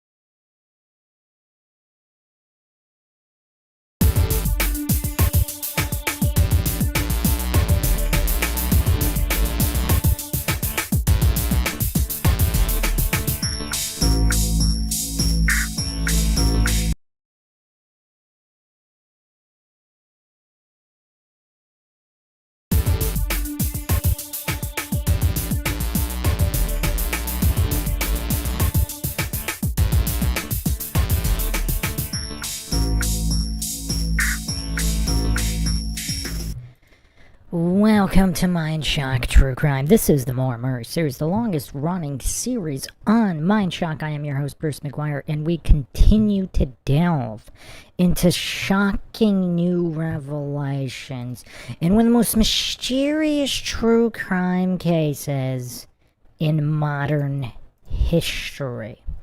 Coincidence stacks reaching into the stratosphere. And every time you think you're done with the coincidences, just more keep coming from every corner, every rabbit hole, West Point, UMass, Haverhill, everywhere, the DC circle. It's just non-stop. A case like no other. And we examine it all in typical MindShock fashion with logic and reason at the forefront. If you want to help support the podcast, you can donate to our PayPal. Check the link in the description. Make sure you're subscribed. Like and share Twitter, Facebook, Reddit, and Patreon. Patrons are priority for case topic, logical analysis, co-podcast requests. You could also be a guest on the podcast depending on your tier. Questions, comments, theories, thoughts, suggestions, rebuttals, debunkings of any kind. Leave them in the comment section. Unless, of course, you're with us here live. Drop them in the live chat. I'll try to get to all of them. You could also become a YouTube member right here on YouTube. Help support the channel that way. Welcome, everyone. We have the one and only Clark Rise up in here.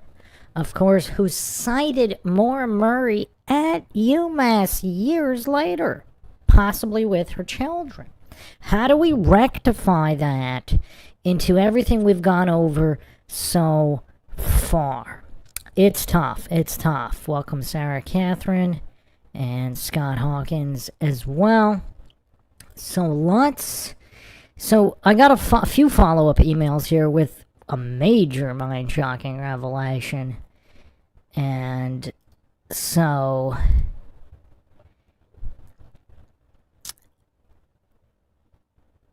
let's see here, one step at a time. So whoever's been emailing me, so they were kind of bemused,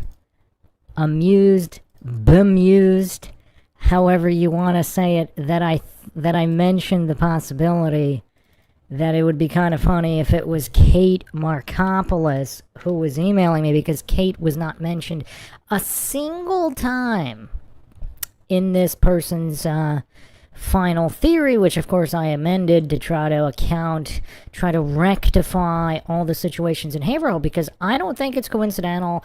I don't think the local rumors are all bunk. There's something there. A lot of it doesn't make any sense. There's all these weird connections to the UMass track team from people in Haverhill. You got Concrete Guy. You got just no shortage of connections. And are we supposed to hallucinate that none of them are valid? It's kind of weird. I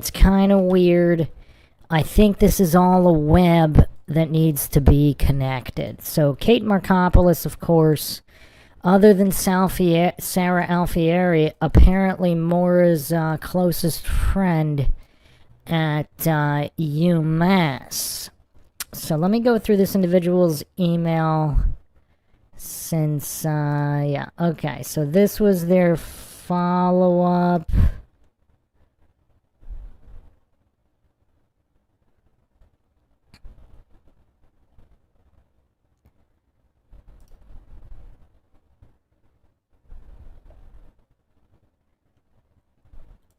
I'm not Kate Markopoulos. That's funny.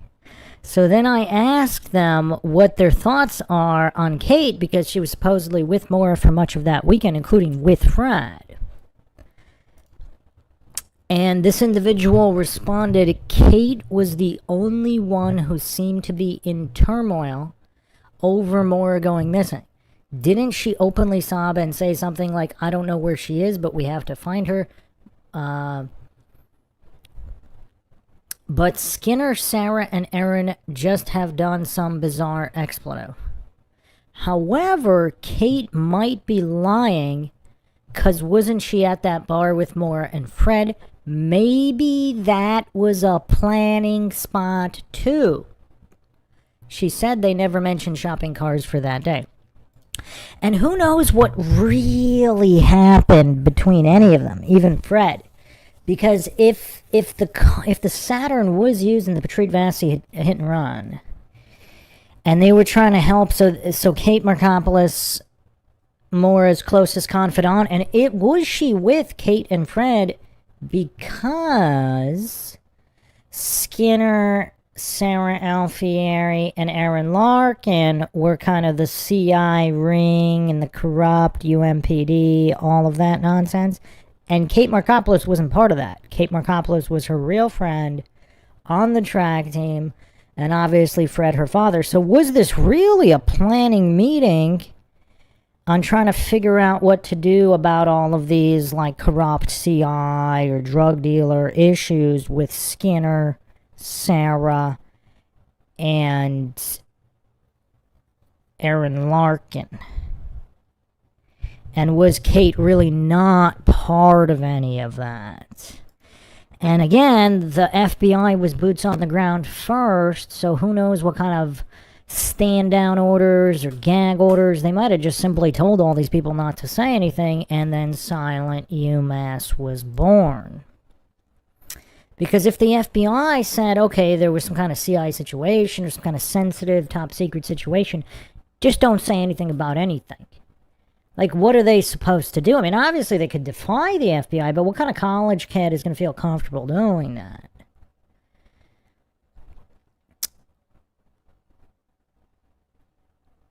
Welcome, Balkan Echo. Clark Rice says, one of the singles greatest mind shocks last episode was Kate Markopoulos, the anonymous author. Supposedly no. Supposedly no. But now they did give their thoughts that Kate might have been part of the planning or she's lying about it. But it is a curiosity because she was in fact... And here's the other thing. Did Maura not feel comfortable going to Sarah Alfieri's party if Aaron Larkin and Skinner were going to be there, and she knew they were going to pressure her regarding the Saturn or whatever CI situation? So she brought along Kate Markopoulos as backup. Because she trusted Kate Markopoulos. So here's another interesting mind shock never before theorized. I hope everybody's sitting down for this. If you've followed the Maura Murray case from the beginning, this is going to shock your mind. It shocked mine. I don't know who this author is emailing me, but they have some of the most incredibly well thought out theories I have ever heard on this case. I have a side theory that Maura became a CI at West Point to bust up the drug problem at UMass, and that's why she transferred. That the makeup theft was staged to give her an excuse for leaving.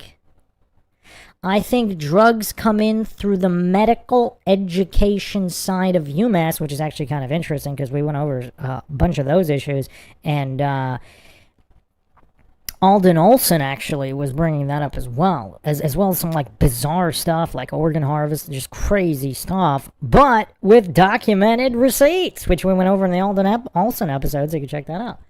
UMass lost their drug lab certification several years ago, and I have always found that odd. That is odd. UMass is the drug capital of the entire region. Perhaps the CI program isn't about curbing UMass from selling drugs, but to kill off low-level drug dealers, their competition. So I don't know about that. But you had Operation Candy Box and all that stuff, which we went over before as well. I'm not going to go through all that now, but yeah, so I always found it odd. Now, Clark Rice, I don't know what kind of receipts Clark provided. Clark said that the theft at the Fort Knox gift shop was witnessed by a guard visually, because my original theory was somebody slipped the makeup in her pocket, either as a mean-spirited prank or whatever, because that used to be a thing. Like in like late 80s, 90s, people used to do that. Like, I don't know if you'd call them your friends, but it was like a prank. And yeah, apparently nobody's ever heard of that, but that used to be a thing. I think it was even in like a movie or TV show too, but I remember that kind of happening. Now it was usually like really cheapo items or like a stick of gum or whatever. So they didn't call the cops or anything, but you know, if you got away with it, you got away with it. But if they, you know, whatever, caught you, you know, you just pay for it, no harm, no foul. But yeah, it was like a prank thing. So I was thinking, or if somebody really didn't like Maura and they wanted to set her up, they would do that if there was jealousy with roommates, etc. Because there's some weird roommate stories regarding Maura. We went over that in the West Shadows of West Point episodes. You can check those out. And so, but if it was all staged, we're kind of like, I mean, I don't know. Like, was she like a triple or quadruple agent? Because if they told, because who in their right mind would actually steal makeup at West? Now, it's possible she was forgetful, right? But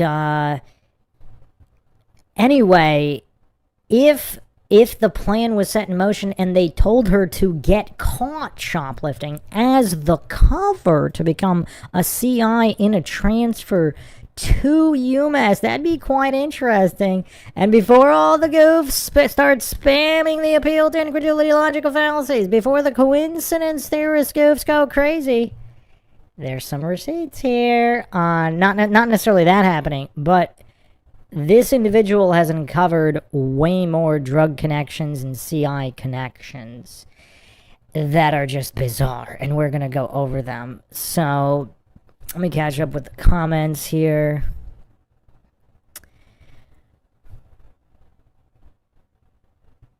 Matthew Barber says, I feel the email that you have gone over before from Kate, I think it was Till Renner, seemed like she was very upset and conflicted about the whole thing. Oh, yeah. Yeah, definitely. Definitely more so than anybody else. Yeah, I think this emailer is correct about that. Clark Rice said, I think it was an arranged engagement reveal party and it didn't go well.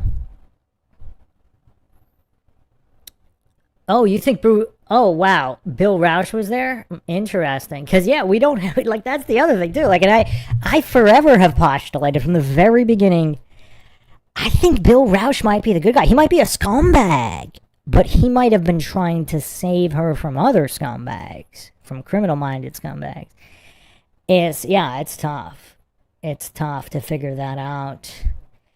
Clark says, Maura and Billy left in Fred's car, argued, and then crashed. Billy was there without military authorization, and when it went south, her friends helped her flee. Billy and the McDonalds were worried about her, and Billy was afraid of getting caught absent without leave. Yeah, maybe. I think that's too simple. I think that's a reductive logical fallacy. I think that might be too simple. I think maybe he really was there, but it was to help her, not hurt her. Because what's going on, like the whole Skinner, Sarah, Aaron Larkin situation doesn't make any sense. I think this emailer is onto something with that. It's the best fitting theory thus far. It still doesn't account for the DEA activity in Haverhill, unless the DEA activity in Haverhill originated in UMass. Then you have U.S. Marshal activity, so it's just some kind of an overlap FBI operation of some kind. Like, who's in this? Because they wouldn't withhold the alcohol store footage if it was Billy.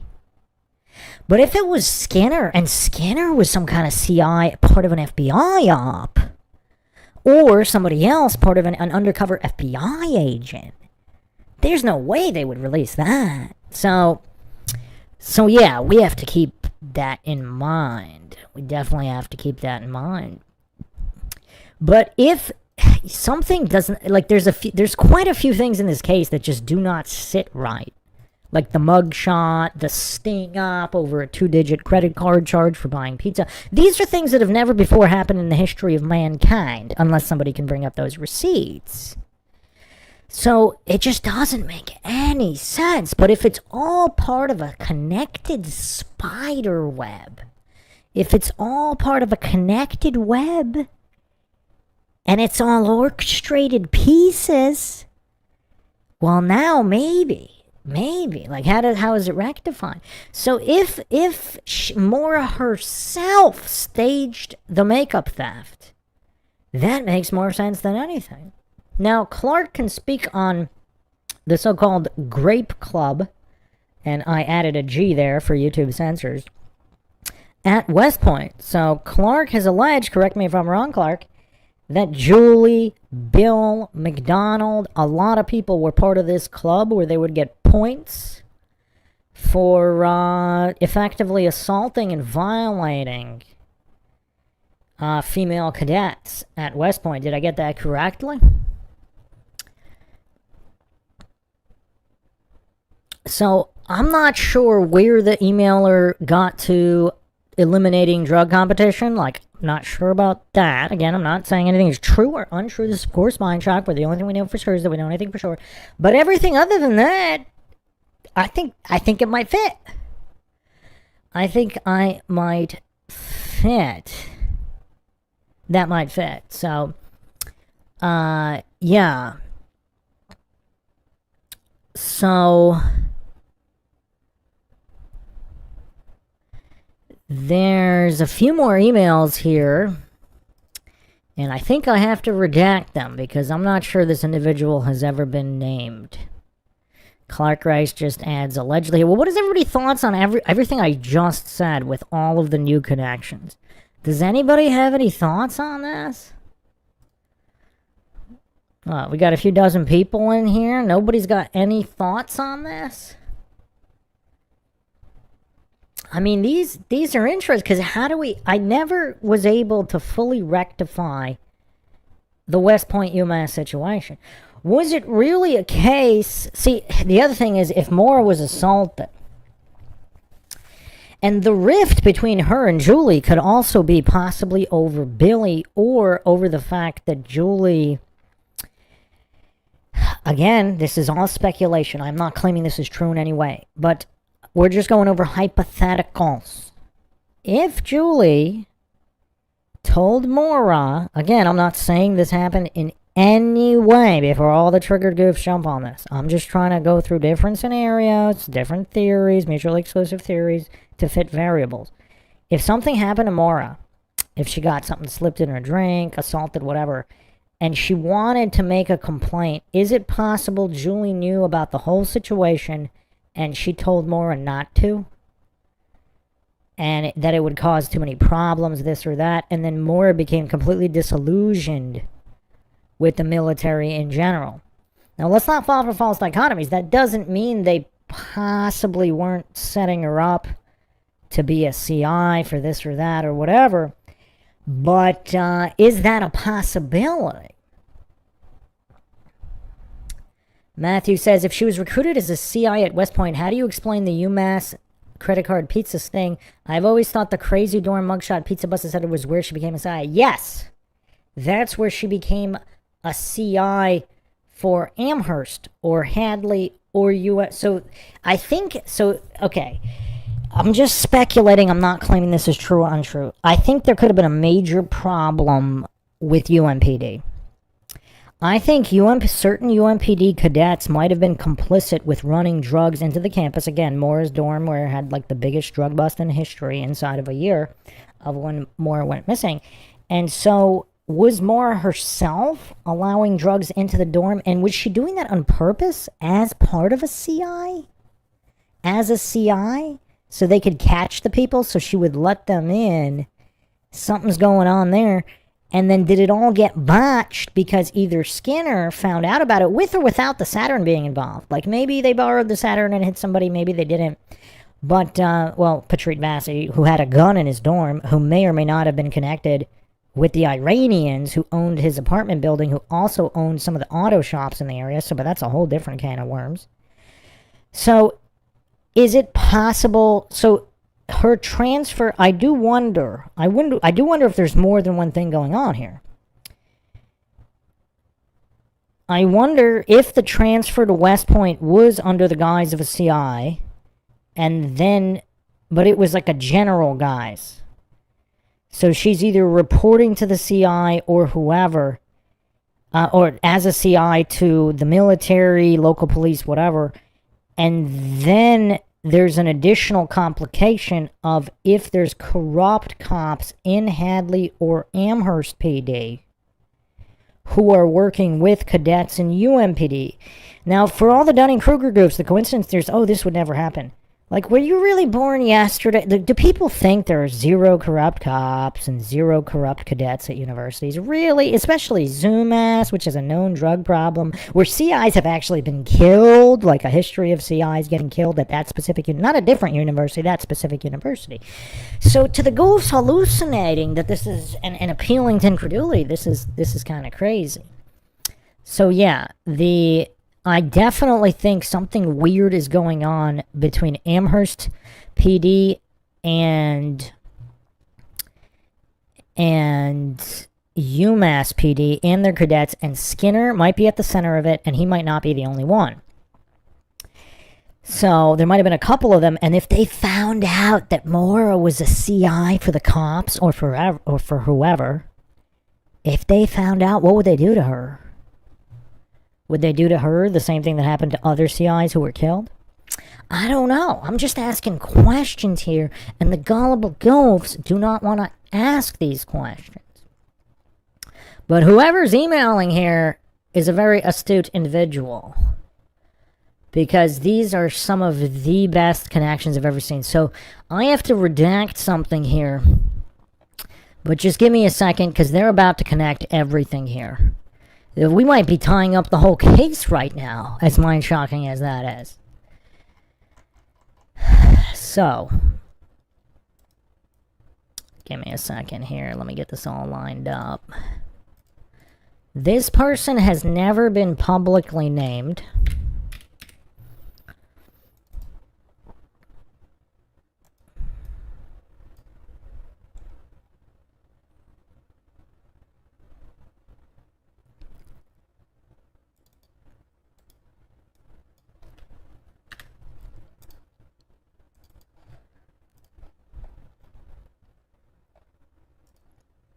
So somebody made a comment on a clip I did, main issues with the case, and this person that emailed me highlighted this comment.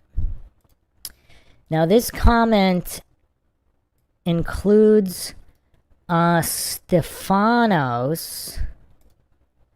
with a last name here. So I'm going to bring it up on the screen here. Last name redacted. But I'm not going to redact what is publicly available in newspapers, as per all laws and YouTube guidelines. Anybody in a public newspaper can be discussed. So here, so on my clip here, Murmury, the main issues with the case. This individual, HBBT2T, name of the guy from the dorm room party is Stefanos redacted, allegedly. So whoever emailed me, I'm assuming this is not the same person, because they did a deep dive into this. And this Stefanos lives in Nashua, New Hampshire, which just happens to be near both Boston and Londonderry. Now, Maura's Saturn was actually sighted in Boston the weekend prior, for those that remember. I need to do a clip on that if I didn't do a clip, because James Renner did a whole write-up on that, and it seems pretty legit. But here's, you have Ossipee, where the dump is, the hospital ID was found. And then you have Nashua. You have Derry here also. So this guy is near Londonderry, the guy that was at the dorm room party. Now, I'm not 100% sure if this is Sarah Alfieri's cousin or not. Perhaps it is. This individual lived near Londonderry, where the ping was, which just so happens to be on the way to Ossipee, where her hospital ID was found. Very, very curious. Thanks for the support, Matthew Barber.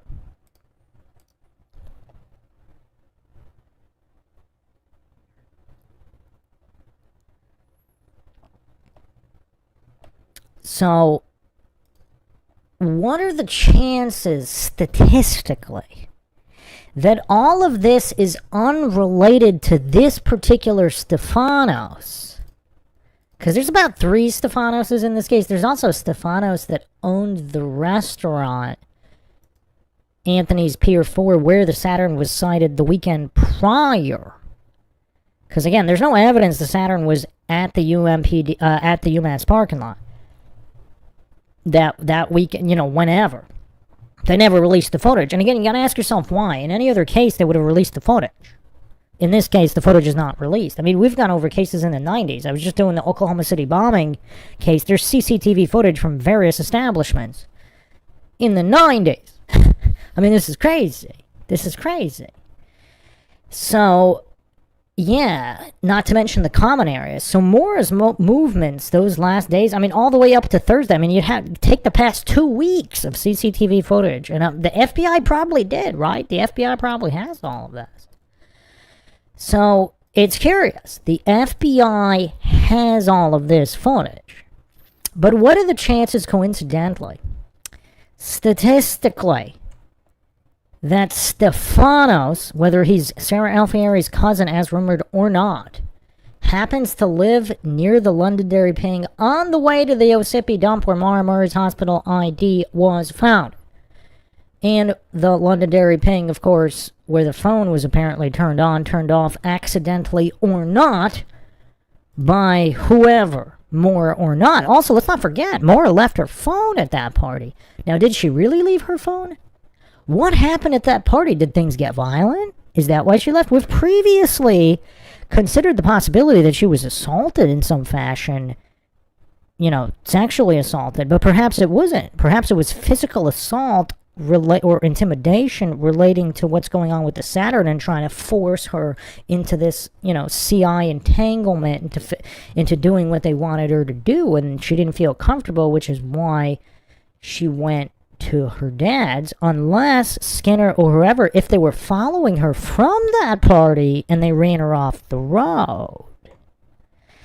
But to me, Billy's actions in mobilizing McDonald and all that, Billy's action, and especially if McDonald knew, if she was a CI, if she transferred from West Point to UMass as a CI, McDonald might have been in a no on that, wouldn't he? But whether he was or he wasn't, if Bill Rausch sounded the alarm and said Maura's in trouble with some corrupt UMPD and drug dealing, that might mobilize Bill Rauch's parents 1/3 away across the country in the middle of winter. It might mobilize a West Point professor and his wife if they really knew Maura and cared about her. So perhaps we were looking at it the wrong way. Perhaps we were. But let's continue down what is perhaps the most mind-shocking rabbit hole thus far in this entire case, which is becoming unraveled by this anonymous emailer.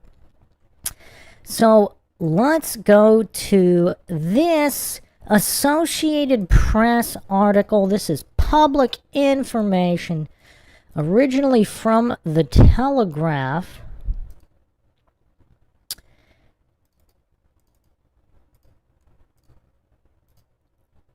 All as uncovered by this anonymous emailer.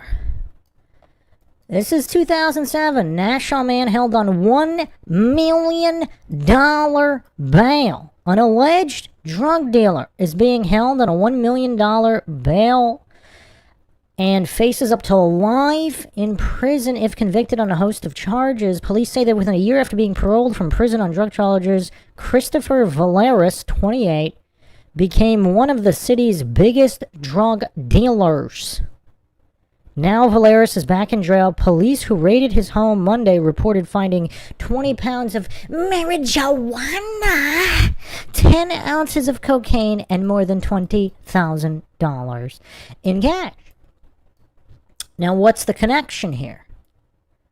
What's the connection of this Nassau man? Well, apparently, on this deep dive, and I'm not going to post this report, this is supposedly the brother of Stefanos, who attended Sarah Alfieri's dorm room party with Maura Murray.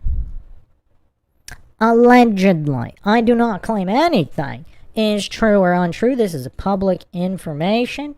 This is a public newspaper article here from September 19th, 2007.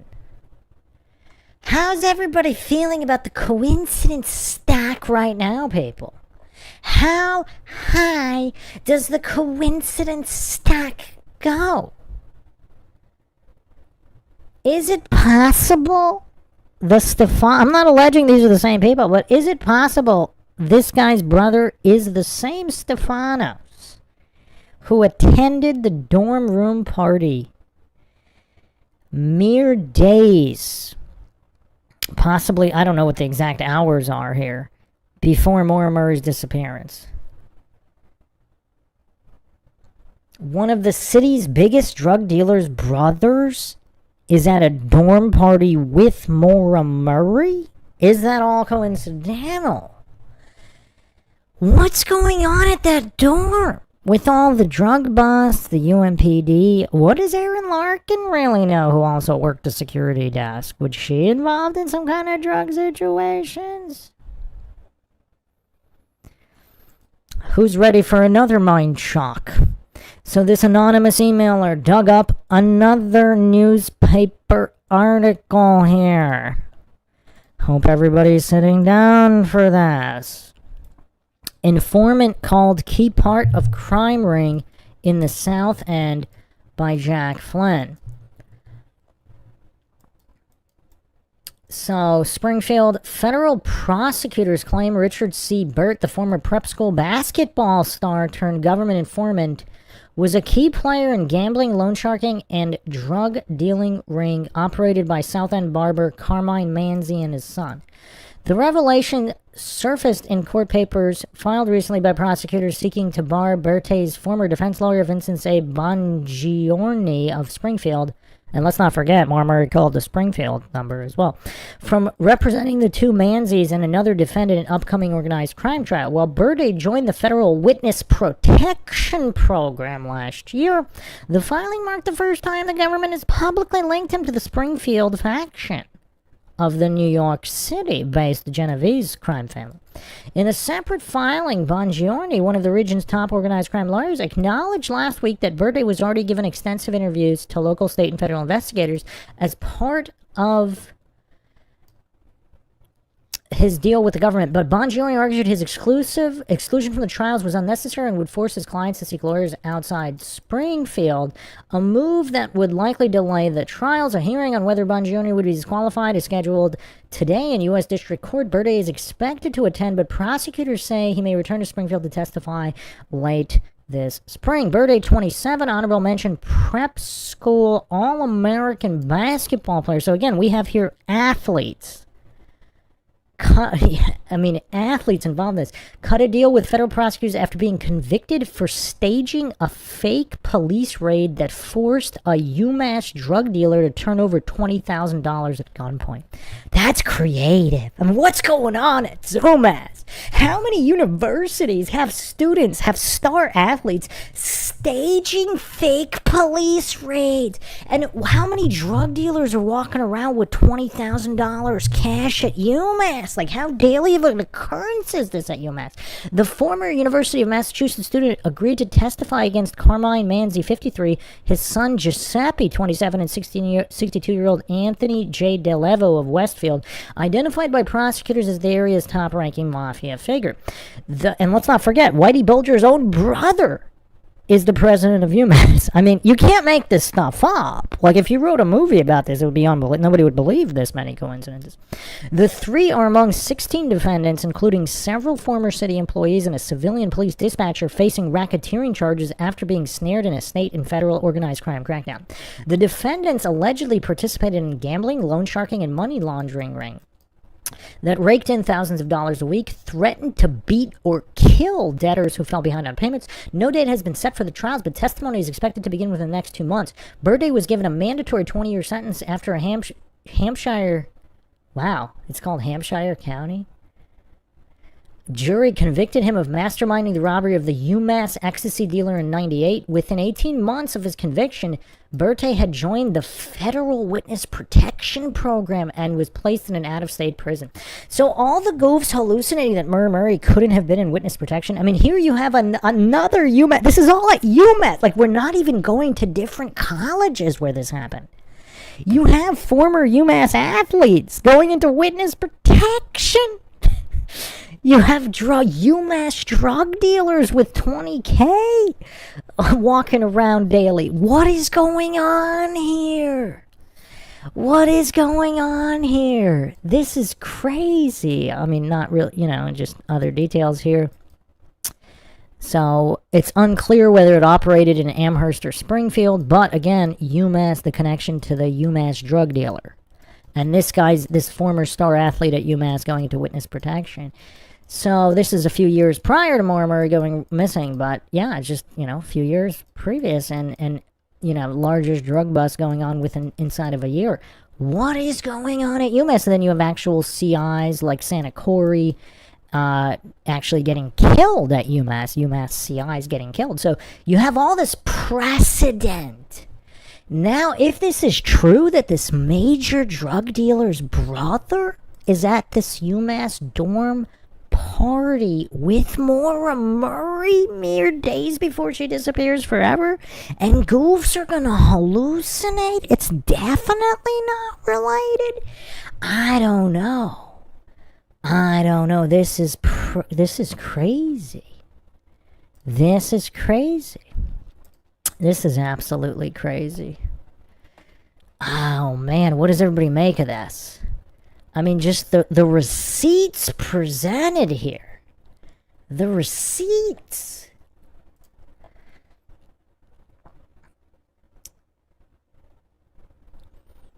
So this emailer says, what if she turned somebody in and they put her in WITSEC? That would explain all the feds. So now we go back to one of the earliest theories in the case. Maura Murray's in WITSEC. Did she really escape?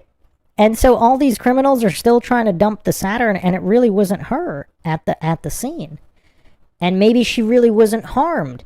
And maybe she really did call Billy whimpering, but it wasn't because she was in danger and about to be killed. It was because she, snuck away from some WITSEC guards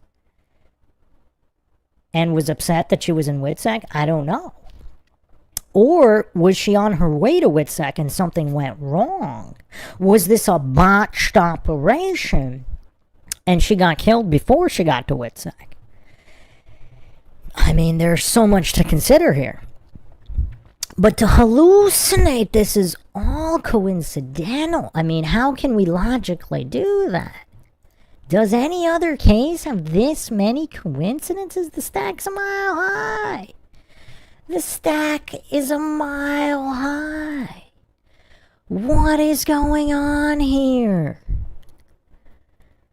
Oh man, are we finally close to solving this thing? Because if this is the key,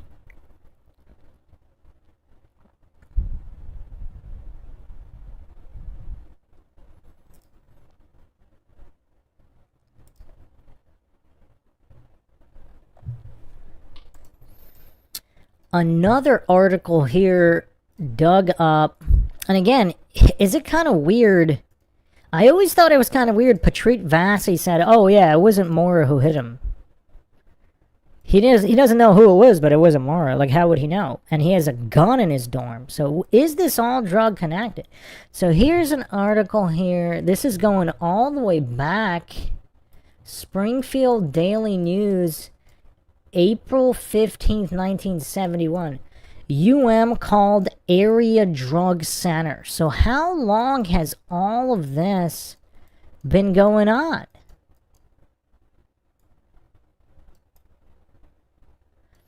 DA characterizes campus as supplier for the region. I mean, this is crazy. This is going back forever. And then you have Whitey Bulger's brother, the chancellor of UMass. Was that all set up on purpose?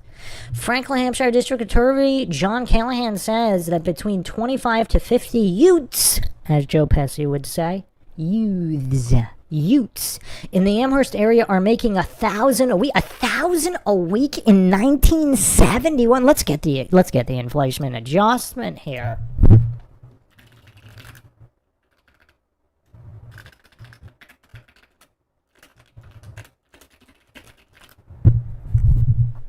So 1,071 is $8,245.73 today.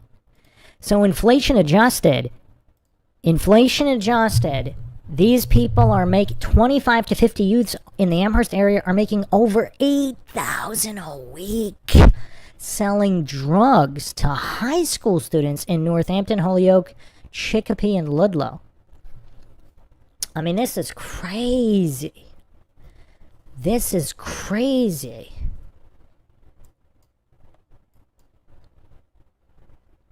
He said that recent incidents have been reported at high schools in the cities and towns near UMass, where students are suffering from drug overdoses, have been reported. The drugs were obtained from suppliers in the university area. So they've been trying to keep this hush-hush for so long. I mean, it really would be damaging to UMass's reputation, even though you have all these receipts going back to the 70s.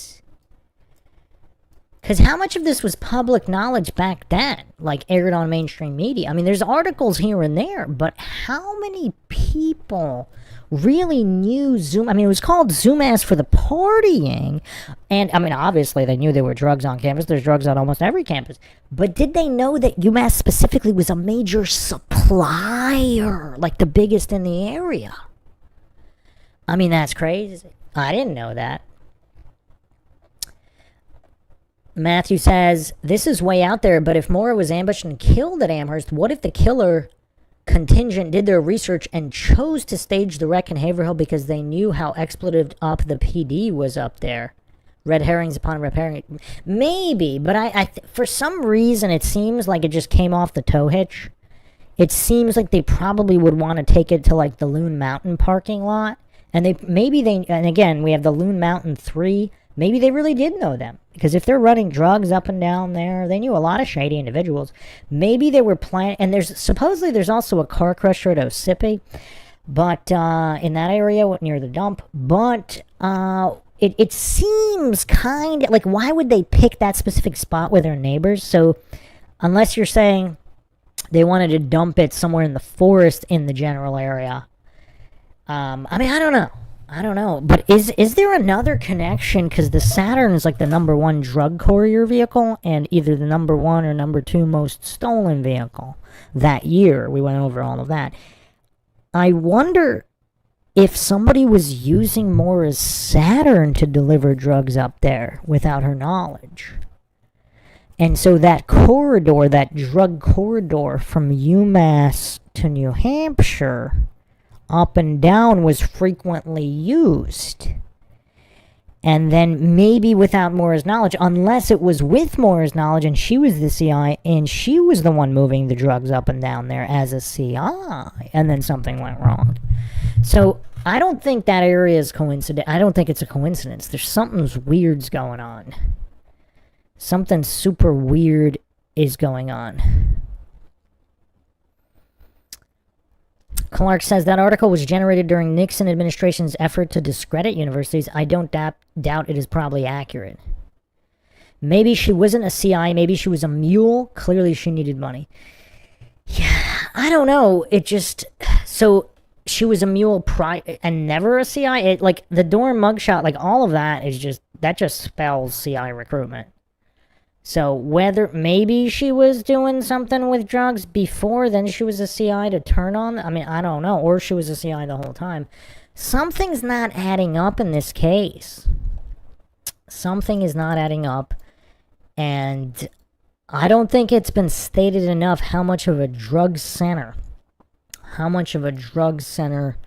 UMass really is.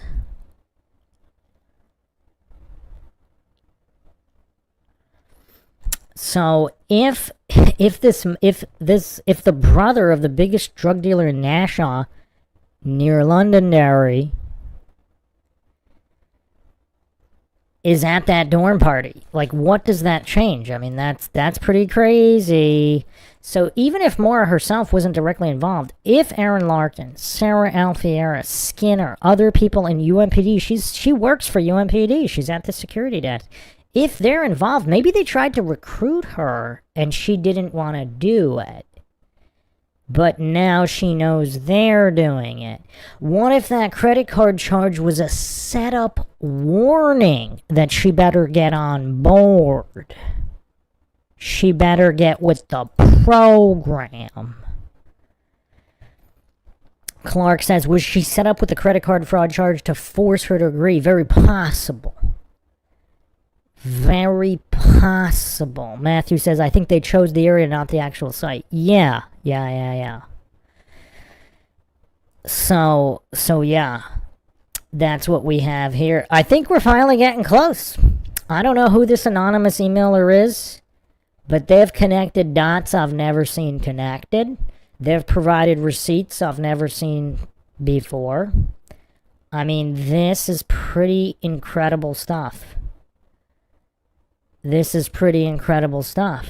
I don't think we can write all this off. And again, AI, for whatever reason, I got to do an updated AI analysis of the case with all of this new information. But even without any of this new information, remember, AI, for whatever reason, not that they said Aaron Larkin was responsible for what happened to Maura, but AI really thinks out of all the major players, Aaron knows what happened more than anybody else. AI said the highest likelihood of anybody who knows what happened is Aaron Larkin. Make of that what you will. So that's what I have for everybody tonight. Major receipts. I don't think we can overlook that one of the biggest drug dealers in the area, his brother, is at a dorm party with Maura Murray, Sarah Alfieri, and Kate Markopoulos. Possibly Aaron Larkin and Skinner. Nobody can remember who's at that party. Clark says they had her over a barrel because I think the credit card fraud led her to being fired from her work-study security job. I think she lost her tuition funding. Yeah, all of that. Yeah, if she refused to comply, they might have set her up good. They might have really twisted her up. Did she tell Bill Rausch what happened? I wonder. And if they stole her phone on Saturday night, who knows what they put in her phone? And if they also had access to her computer, like this emailer alleges, and I've said from the very beginning, we don't know that the actions attributed to her were her own.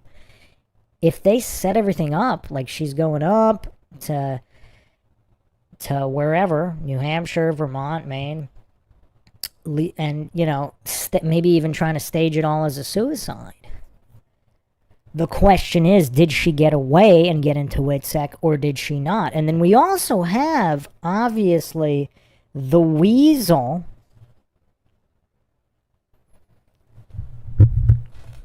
Strelzin practically admitting through phrasing that the CI is involved in this case, which may or may not be Maura, but it might be Maura. So let's not forget that either.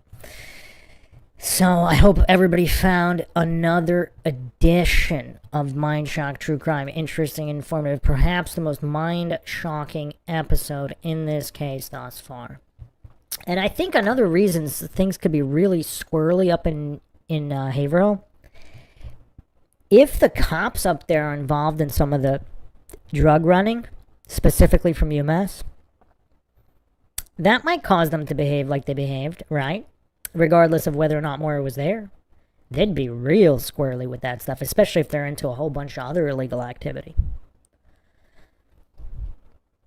Matthew says, for anyone who thinks the Bulger connection is too crazy to believe, think about how much money could be in the balance with UMass's massive drug hub. Oh, no doubt. If you have up to 50 kids clearing $8,000 a week, I mean, that's how much they report. I mean, there could be way more, right? With way more money. That's how much they know about.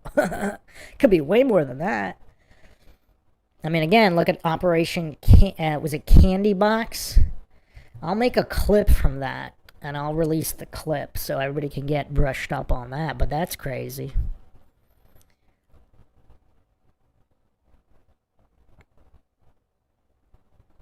Clark says, I think when she transferred to UMass from West Point, the track coach set her up with the security jobs. DEA56 says, there are so many unrelated connections to 3 dead family members that goes from New York to California, from Washington State to Florida. The New York club is connected to some very crooked connections. Care to be a little more specific there, DEA?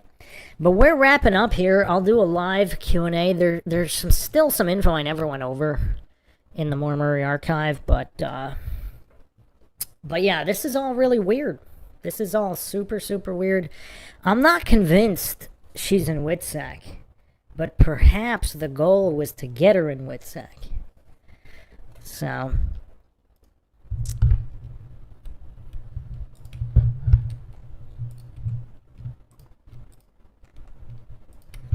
So that rounds out today's episode. If you want to help support the podcast, you can donate to our PayPal. Check the link in the description. Help support keeping up awareness in cold cases, unsolved cases, missing persons cases, wrongful convictions, and more. This is Bruce McGuire signing off.